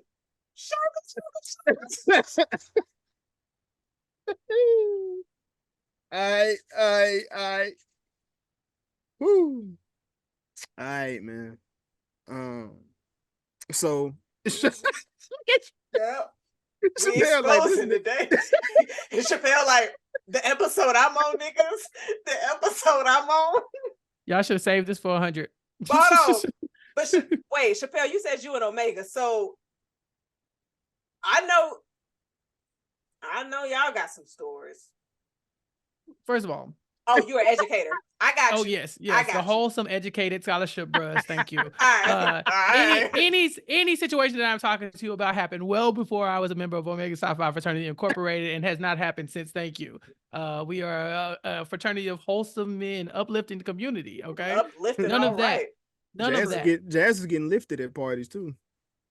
Uplifting. I cannot confirm nor deny. All I said was uplift. Now, whatever that means to you. Okay. It means something to some people, but it depends on what it means to you, Mm-hmm. Everybody don't get the same uplift. Exactly. Everybody don't get the same uplift. It's your interpretation, baby. You know what I'm saying? Like sometimes I've heard wild stories from people in other lesser organizations, but that is nothing to do with mine. No. Those are all conjecture and falsities and all kinds of stuff. I can't relate. Oh man. Oh shit. But after this family dinner. We're just gonna pretend like that didn't happen, huh? We're just gonna keep talking about the movie. Yep. Okay. That's how we do it. Pivot. All right. Sounds good. So Sherman and Carla. Sherman and Carla. Sherman and Carla, they having a conversation. And they're both apologizing. Chappell, you kind of touched on it. Well, she talking about this other nigga while you on a date with me and Buddy, not Buddy, but Sherman was like, you know what? I gotta make this right. Let me turn into Buddy again and let me fix this with her. Like I want to fix this situation. And they go to the, he sends her a whole bunch of flowers and shit into her house. I want to know how Buddy know how to get to the house because Buddy ain't never been there. But you know what? It is what it is. Sherman has. I mean, Sherman has, but Buddy ain't. But she Sherman accepted it. Clearly, she don't know she don't know these two niggas are the same niggas. So she's just okay with niggas stalking her. But we just gonna throw that out there, like she cool with it. Maybe Sherman. Well, from the Sherman side, Buddy knows everything Sherman does and knows, but Sherman doesn't know everything that Buddy does. So that's how he was able to get the flowers there. She probably think, oh, Sherman gave him my address. Now both them niggas know where I live. I got hoes. She do got hoes. Typical Jada shit. But at this point, this is when Sherman accepts the back seat. So they go to the Ritz Hotel, where they have this dinner, and Buddy is like, shit, I'm finna get a room. She like, wait. What's that for? Like he was like, what you thought? Oh, no. It's not for that. I just want to talk to you. We can talk in this open room, brother. Like he wasn't, as far as when they come, if that's the vibe, but Jada was just, her nose wide open. I don't know why. Cause then right after she said she wasn't going to the room, he mentioned she has on a licorice thong. And she was just like, that's flirting. What you mean? That's flirting. Yeah. That's wild for you not for you to go. You don't even want to go to the room. Why are you okay with me talking about your drawers? Laughing at him saying I got a licorice thong versus going up to the room. Those are completely two different things. They the same thing in my head. It'd be different if she wore the licorice thong and told him I wore this for you, and then got to the hotel. Was like, well, maybe no, like still consent is mandatory. So whatever, but it'd still be a wild thing for her to do. But just as her wearing a regular ass, she probably got regular ass panties on, and he's just now assuming that it's made out of licorice. Do they sell licorice thongs? Are those readily available? Why would you want to eat licorice? But I don't think they got licorice. I'm sorry, what? No, go ahead, Jason. No, you go. No, you go right back to that. Yeah, Jason, what you just say? How far into the not date before you?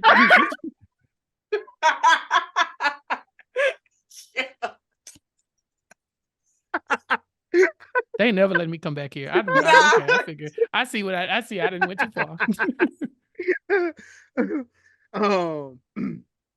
But like I said, we at this dinner.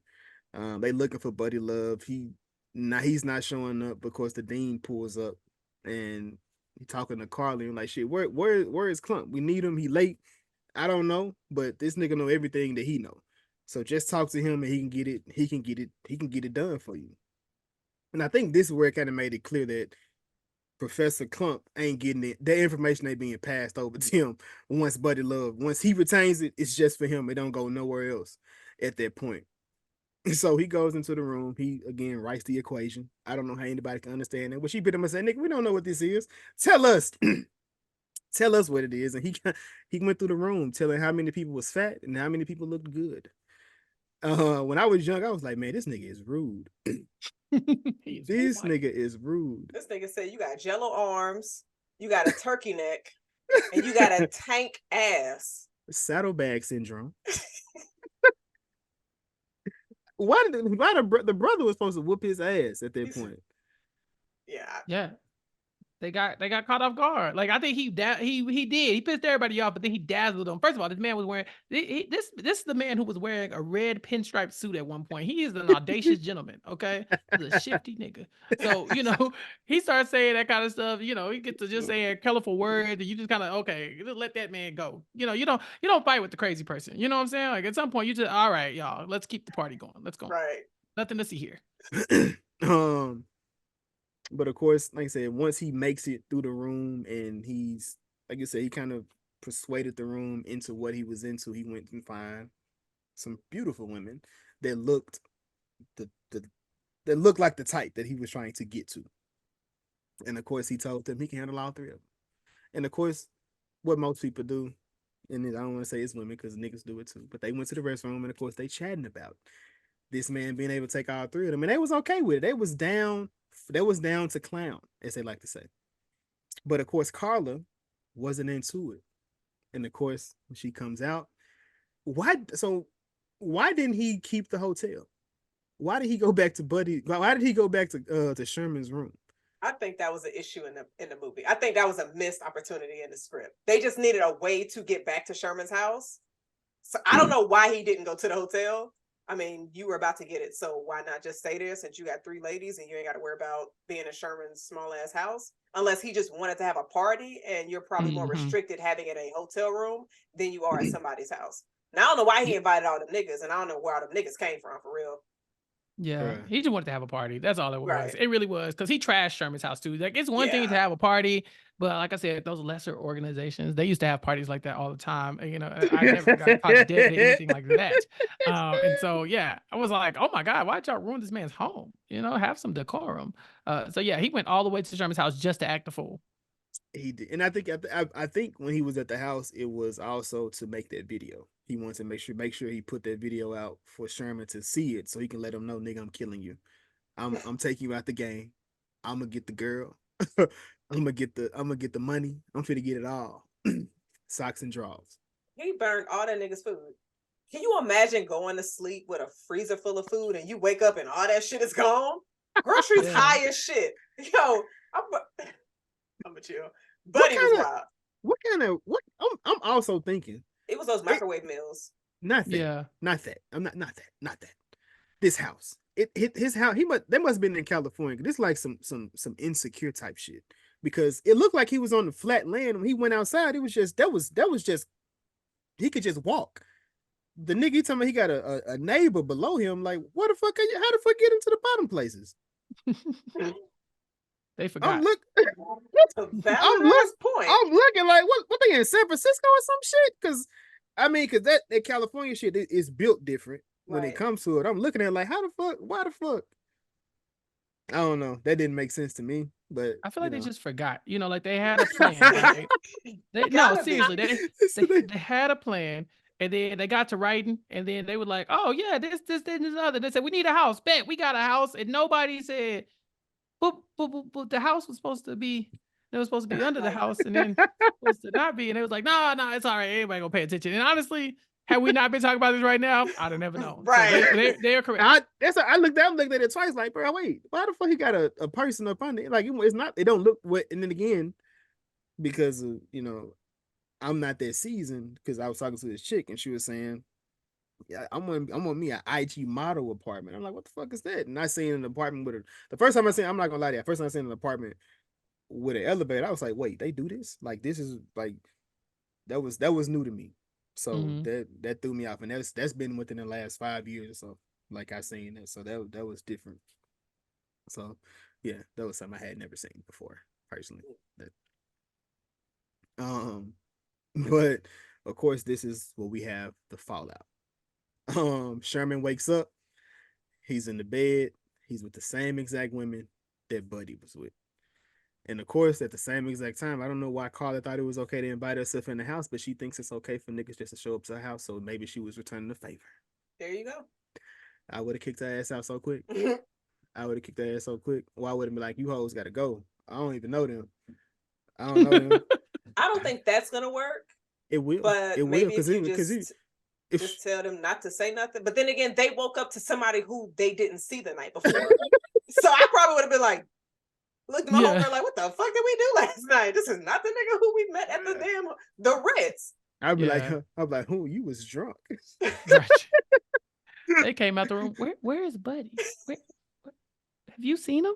Right. Excuse me, huge man. I would have lied too. Like, I just got here. I just got here too, Carla. I don't know what the fuck is going on in this motherfucker. There was an intrusion here in my home. Carla, Miss Purdy, call the police. Call the authorities. Damn it, Miss Purdy, get the authorities on the phone. But she's halfway telling him the information as this comes out, and she kind of tells him she don't.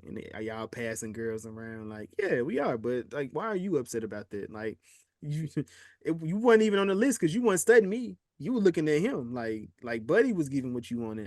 You didn't want nothing I wanted or I had for you. She did. She didn't have a reason to be upset. She didn't. Like she didn't. her being mad at Sherman, like she was disappointed in him. She held him to a higher standard. She didn't take him as like the partying, womanizing type. And then, you know, she got Buddy Love, who is that type, and she like, oh, I can't stand Buddy Loves. Luckily, it's men out here like Sherman Clump who just don't act like this, and then walk to the Sherman house like, oh, all you niggas ain't shit. That's what I see. That's what it really was. She was mad at herself because she tried to give Sherman a pass. She's like, oh, he a little heavy. He ain't like that. Now she's like, oh well, maybe he is. That's crazy. It was 96. Like Biggie was in at this point. That's crazy to think that. It wasn't a lot of biggies though. Like Heavy D was out. That's like 2 biggies. The Fat Boys. Hey, there weren't any more. Sinbad. Yeah. Stop. Nah, Sinbad. Nah, definitely not Sinbad. He wasn't in that category. Nah. That nigga was chasing Arnold during Christmas. The Biggie wasn't doing that, and neither was Sherman. But I mean, she knew that Sherman was a virgin though, because she had just heard from his family that he was. So maybe Buddy was like, Sherman, I'm gonna get you some ass tonight. Since Miss Birdie wasn't going to give him any after the comedy show, which probably would have changed his whole directory of the attitude, she could have just been like, gave him some ass real quick after them jokes, and he would have never taken the serum. Man, well, as he's, I guess he's wallowing per usual as he's eating, watching TV. He want to put in one of his Jenny Career tapes. And he sees Buddy on this. You see Buddy on the tape, talking crazy to him, with the women that he was in the bed with. And at this point, this is when Professor Sherman was like, no more. This is the end of Buddy Love. And he begins to pour out all the concoctions. And for some reason, he want to take a sip of his mega shake to get him back right. We just showed you earlier in the episode, you talked about making sure you're on the right path. So you try to get back on that right path, but it was brittle. It was a brittle one, unfortunately, and it was more of the concoction. Like I said, this is what we figured out. Well, this is just kind of confirms that he didn't know what the fuck Buddy was doing on his side of the world. And it was dope that I feel like every time he went home, they made sure to let us see those little drinks or let us see them shakes. Like that's the first thing you see when the movies start. So it was dope to see that's what he used to get back at him, to have him switch back. He was just whooping on that white boy. He was just whooping on Jason. But again, I hate every nigga in movies named Jason. Like they always suck. He got his ass beat this entire movie. Yeah. I'm trying to think of any white boys named Jason from a movie that I mean, Power Jason Rangers. Voorhees. Jason got his The neck. Red Ranger? He got his neck broke and Tommy took over. Like every movie with a nigga named Jason, they always just suck. I think it was only one I was okay with. He got his neck broke. That really wasn't his fault. It was. He couldn't fight for real. Damn. So he you just was called him a bitch. leader of the team. How you? I'm just saying. Because go back to when Tommy introduced himself to the team. He was whooping his ass every time.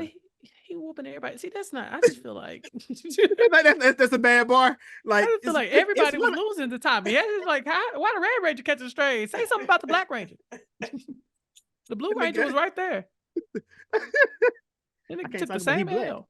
But his hairline was fucked up. It was. Zach Caroline. It's still fucked up. Zach Caroline. He only had 4 fingers on his hand, y'all. He was fighting with a deficit.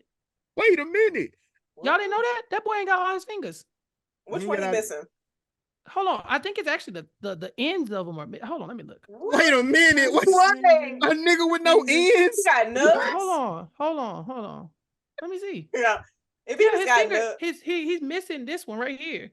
Oh, his ring finger? You can't. When he do his morphin time, it look like that. I'm not joking. All right, so playing. That's a disadvantage. All right, I get that. That's what I'm saying. So he already wasn't. He was differently able. Can he go bowling? I'm sorry. You don't need that. You don't need that finger to go bowling. Oh, I don't know. I'm not good at bowling. I see. I'm not good because I use all these fingers. I'm gonna throw that bitch down there one way or another. Because in all the pictures, he be posing like this, and then you think like that's like his sign, but no, seriously, that's his hand. Hey, that's not funny, but funny at the same time. It's funny that nobody ever noticed until I brought it up. Now everybody googling it, and all you see is that man like it's morphin time. Somebody's like, I can't unsee this now.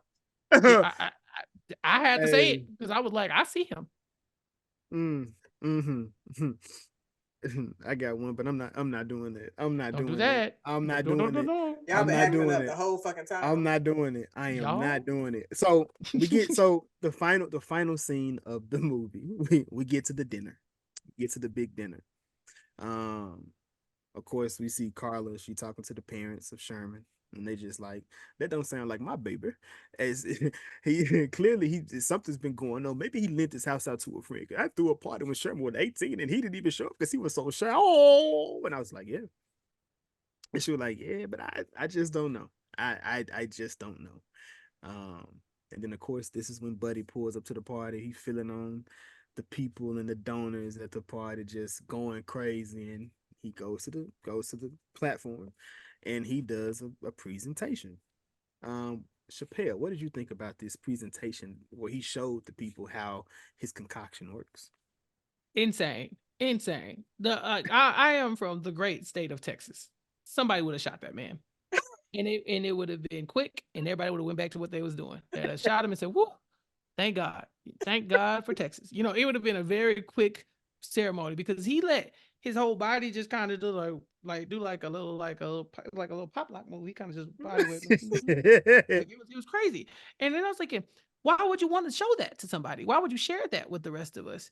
It was very nasty. I didn't like this at all. This is scary. Like, this is what dreams are like, nightmares. This is nightmare fuel. That's what they call it. That's exactly what it was. I feel like if you were there and saw that in person, you no longer go any places else. You just stay at home. You're like, no, I'm good. I don't need that. So it wasn't my favorite part of the movie. I definitely think something's wrong with this man. He should have actually just recorded that shit and then showed them on tape and be like, Sherman gone. He out of here. No, well, if he was going to finalize it, like if he was going to finish it, yes. However, doing it a live demo of it is great for people to see. It would have been that. I think that's great for people to see. No, would you have thrown your money at that shit?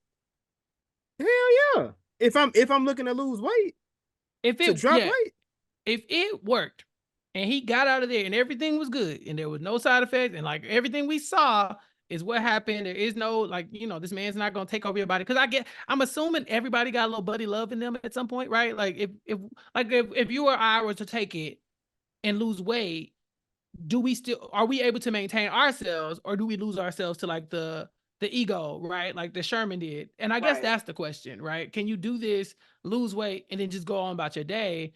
Or are you essentially giving up who you are just by drinking it? I guess that's the question that I have. Yeah. I mean, like, looking at Buddy, how he was selling it, he wasn't selling it very well. Because like you're saying, you're about to get rid of a 400-pound man who was the one who invented this serum, and we have you. So I'm sitting here like, if I'm trying to lose weight, I'm like, so you mean the bitch that I'm gonna turn into is gonna try to get rid of me? Right. So I'm just like, y'all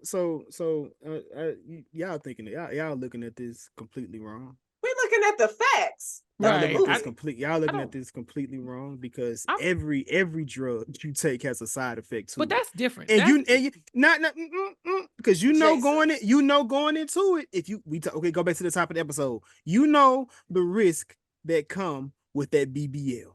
Yet you still laid your ass up on that table for this ad. You know what can come from this. But Jason, get him. If you were to do this, the motherfucker who you turn into is going to get rid of you. Now, that seems like a definite, because they're not going to want to no longer be here. So they're going to try to kill me. So we're going to be probably sharing the body for a week, and then this bitch going to try to find a way to never bring me back.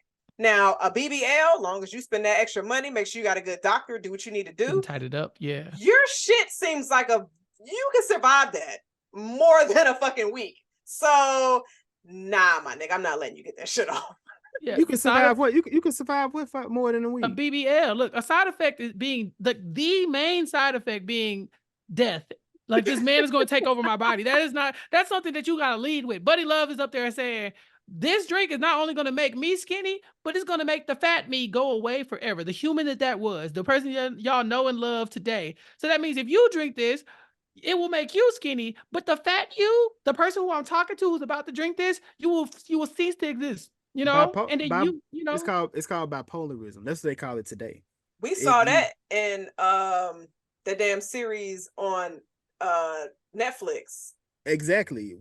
Not med That's stick. not anything I want to fuck with.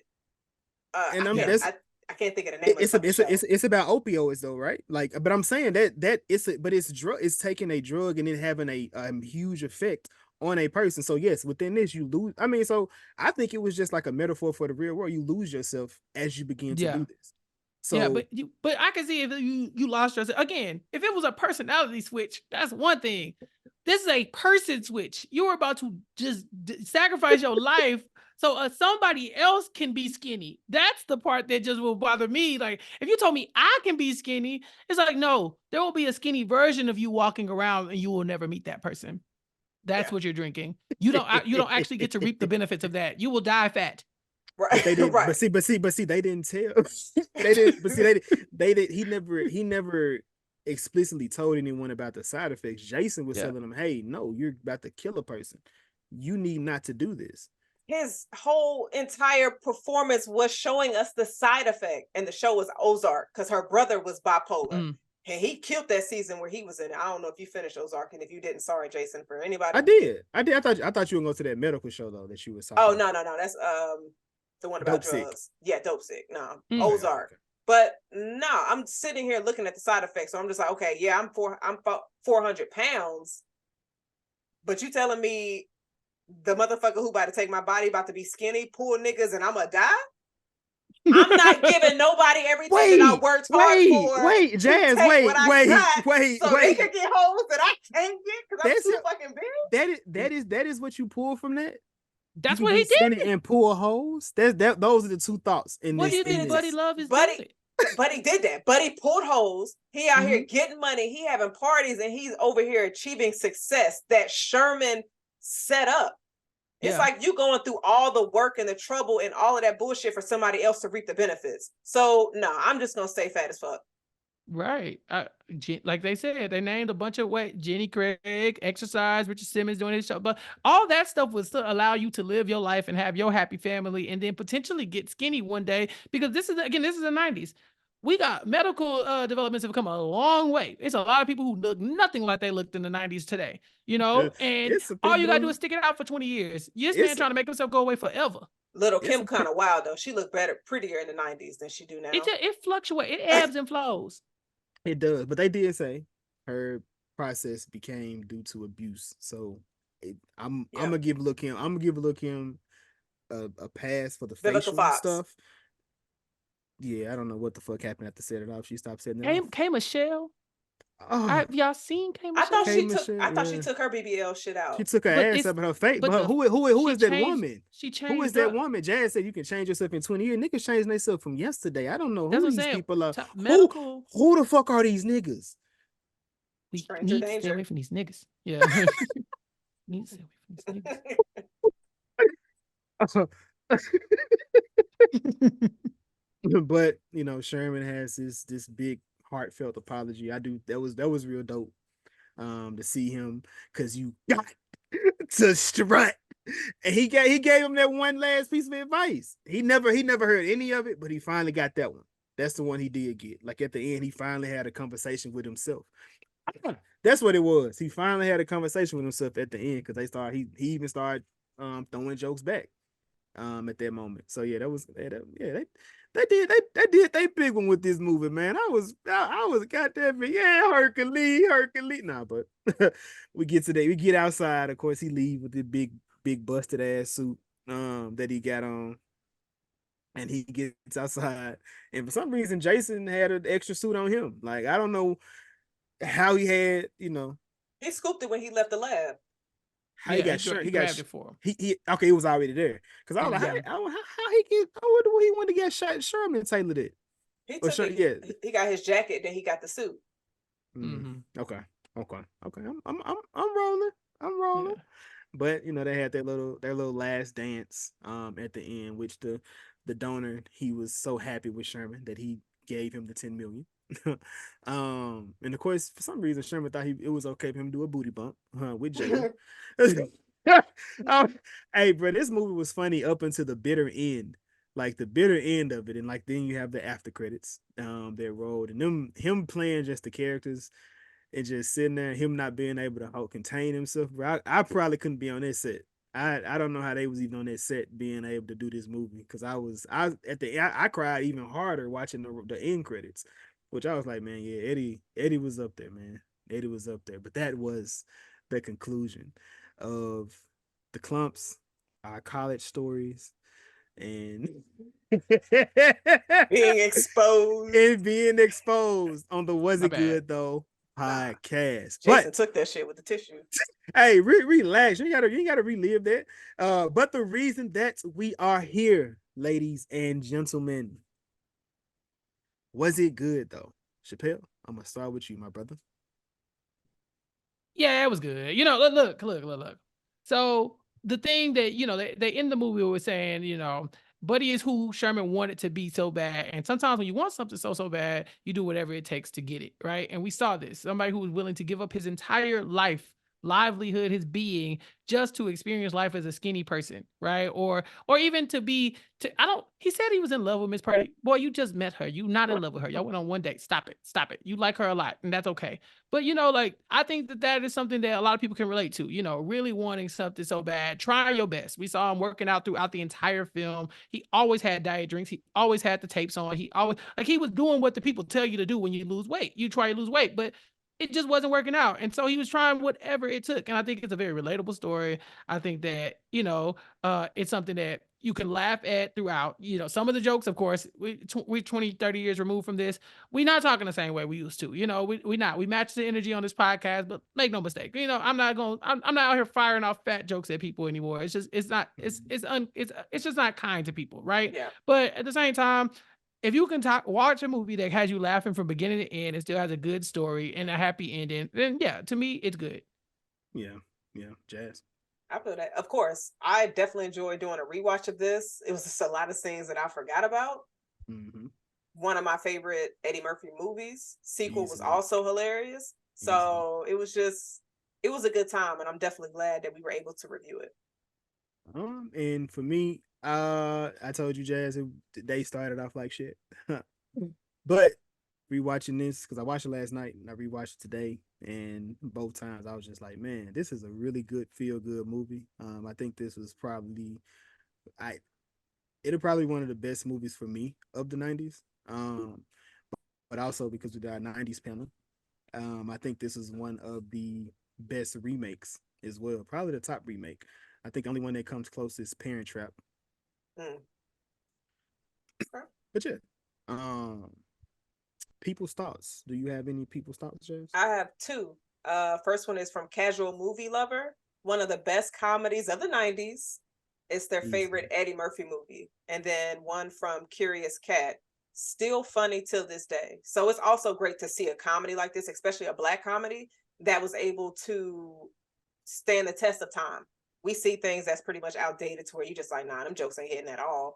But like watching this is funny. So it's hopefully we can get more films like this. Of course, not any kind of sequels, but just that feel good, funny type of movie to where you're just having a good time. So it is. Yeah. It is. Link of Thrones. That is the section where we try to put the people onto a movie or TV show that someone in here showed up in. I'm gonna start with you, Chappell. Do you have someone that you want to tell us about well, not necessarily tell us about, but somebody from the movie and something that they were in after this or before this, you know, whenever, just something that they was in. We picked on my girl Jada a little bit, so I'll go ahead and throw some attention her way. I don't know, and this kills two birds with one stone. Actually, Jazz, you'll like this one. So Jada was in this show called Gotham. Now it's about a well-known superhero. I won't say his name. But she was really good in Gotham, the early season. Fish Mooney was a character they created just for Jada Pinkett, and she knocked it out the park. Check that out if you haven't seen it. I strongly recommend Gotham for all the Batman enthusiasts and the haters out there. Gotham was good. And I will say this, I am a Batman fan, but I give Batman shit because I know Jason loves him. So I just do it just because you just hold him accountable. That's all. And that's what I do. Jason doesn't hold him about accountable. It don't work no more. I don't even talk to. Me and Jazz don't talk Batman. We don't talk Batman no more. There's no more Batman talking between. No, I came here with the intention of bringing up Batman because I did my research on y'all. I needed to know. Okay, okay. You know that means when we return the favor, we're gonna do some research, and I'm gonna research. I am a researcher.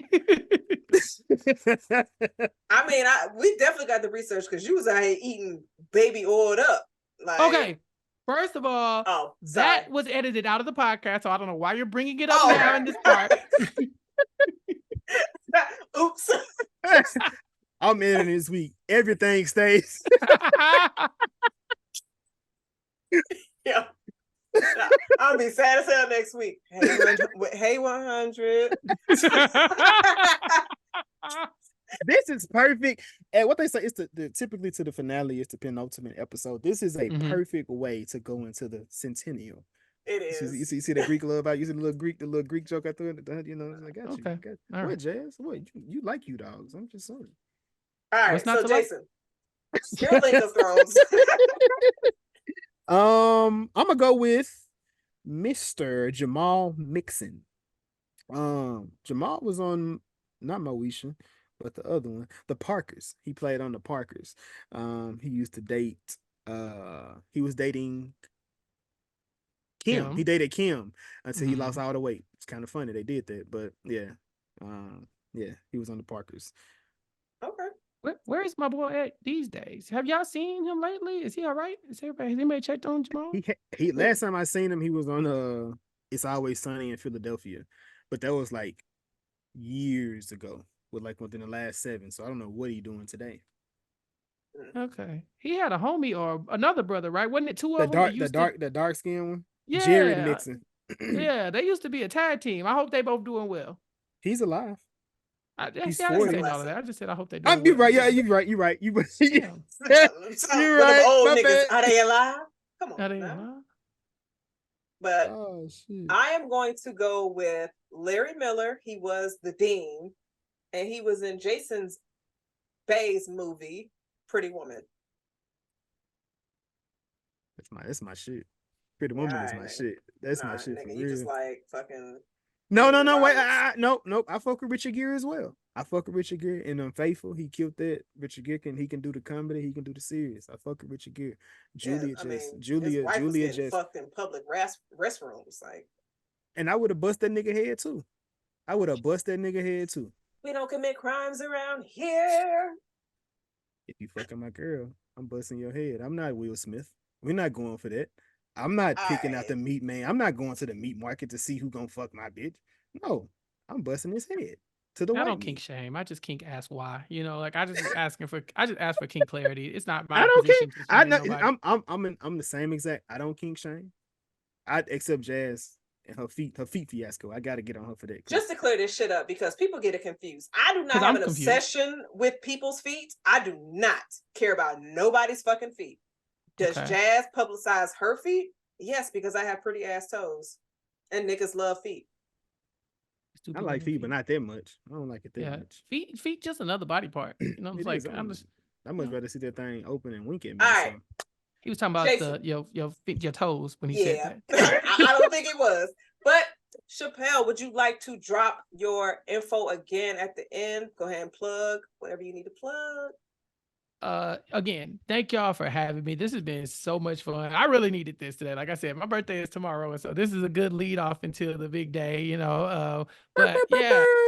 Thank you. But yes, I can be found on recapkickback.com. It's my podcast. I started 2 months ago, and you know, we just chugging along, doing whatever I want to do, talking about whatever I want to talk about. So over there, recently we talked about the recent Beyonce album, Cowboy Carter.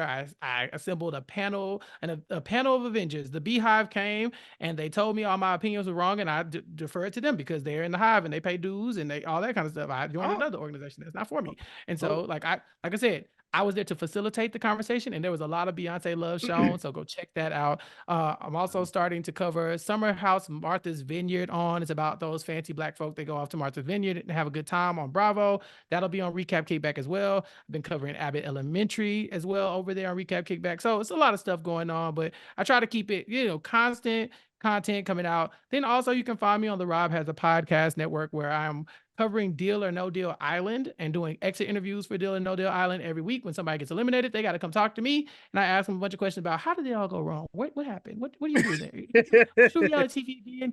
So that's been a good time. Also, I have a podcast called Nothing But Netflix, where every week we talk about a different Netflix show.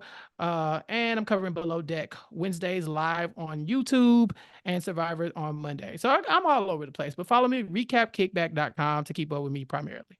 Nigga, where do you find the time? So I used to be an educator back in the day. The rolling of the eyes. But listen, I was an educator, and now I can do this. So that, blessing, no blessing. Look at my life. That means lessons on lessons on lessons. You know what I'm saying? Hey, turn that up. Right. Yeah. Recapkickback.com. I love that. Just want to give a shout out to my cousin who is currently on Survivor, Tim. Yes. Covering it every week. Club Condo. Check me out Mondays on the Rob Has a Podcast. Tim is doing great. Shout out to him. Tim swims. What was Tim? What episode was Tim supposed to be on? He was supposed to be on Players Club. Okay, yeah, that nigga. He yeah. Yeah. I gave him shit when I saw him the following week. He big timing y'all now because he didn't want to. I mean, because he on Survivor. I looked at him. He was like, "Yeah, I know. Don't beat my ass." Yeah, it should have been my cousin. Go stay on the island, win $1 million. You start acting brand new. Right. He about to win $1 million. You got to go be his best friend now. Hey, favorite cousin. It ain't gonna be Jazz. It ain't gonna be Jazz. Shit, no, that's my nigga. It definitely is now. Family. I love him. But man, Chappell, it's been an honor. It's been a pleasure having you on the podcast, man. I appreciate you, not even facilitating, also matching the energy that we had. I said with this episode, I was like, man, it's gonna be, regardless of whatever the fuck happened, man. I'm finna go crazy today. I ain't know we're gonna go this crazy. I didn't expect to go that crazy. I could have warned y'all. I should have sent the message in and say, hey, just so you know. Typically, Jazz and myself, we vet the people, like whenever they come on. So like, I don't ask that question. That's a Jazz question as far as when it comes to it. So last time we brought somebody on that exceeded my energy, she was just like, yeah, you didn't vet me enough in how that situation was really gonna go. I was like, my bad. I thought I did. Like I thought I was giving her the gems of how my nigga was gonna be, but I guess I didn't give enough energy in that. Sean, I'm talking about Sean. We're not doing this. Close us out. I'm not speaking of the past events with my work husband, so we're not doing that. Work husband. We're over that. So okay, last time, Jazz. Date, work husband. Say when. Jason, can you close us out? Because Chappell done way too much damage in my life right now. Shout out to this episode not dropping this week.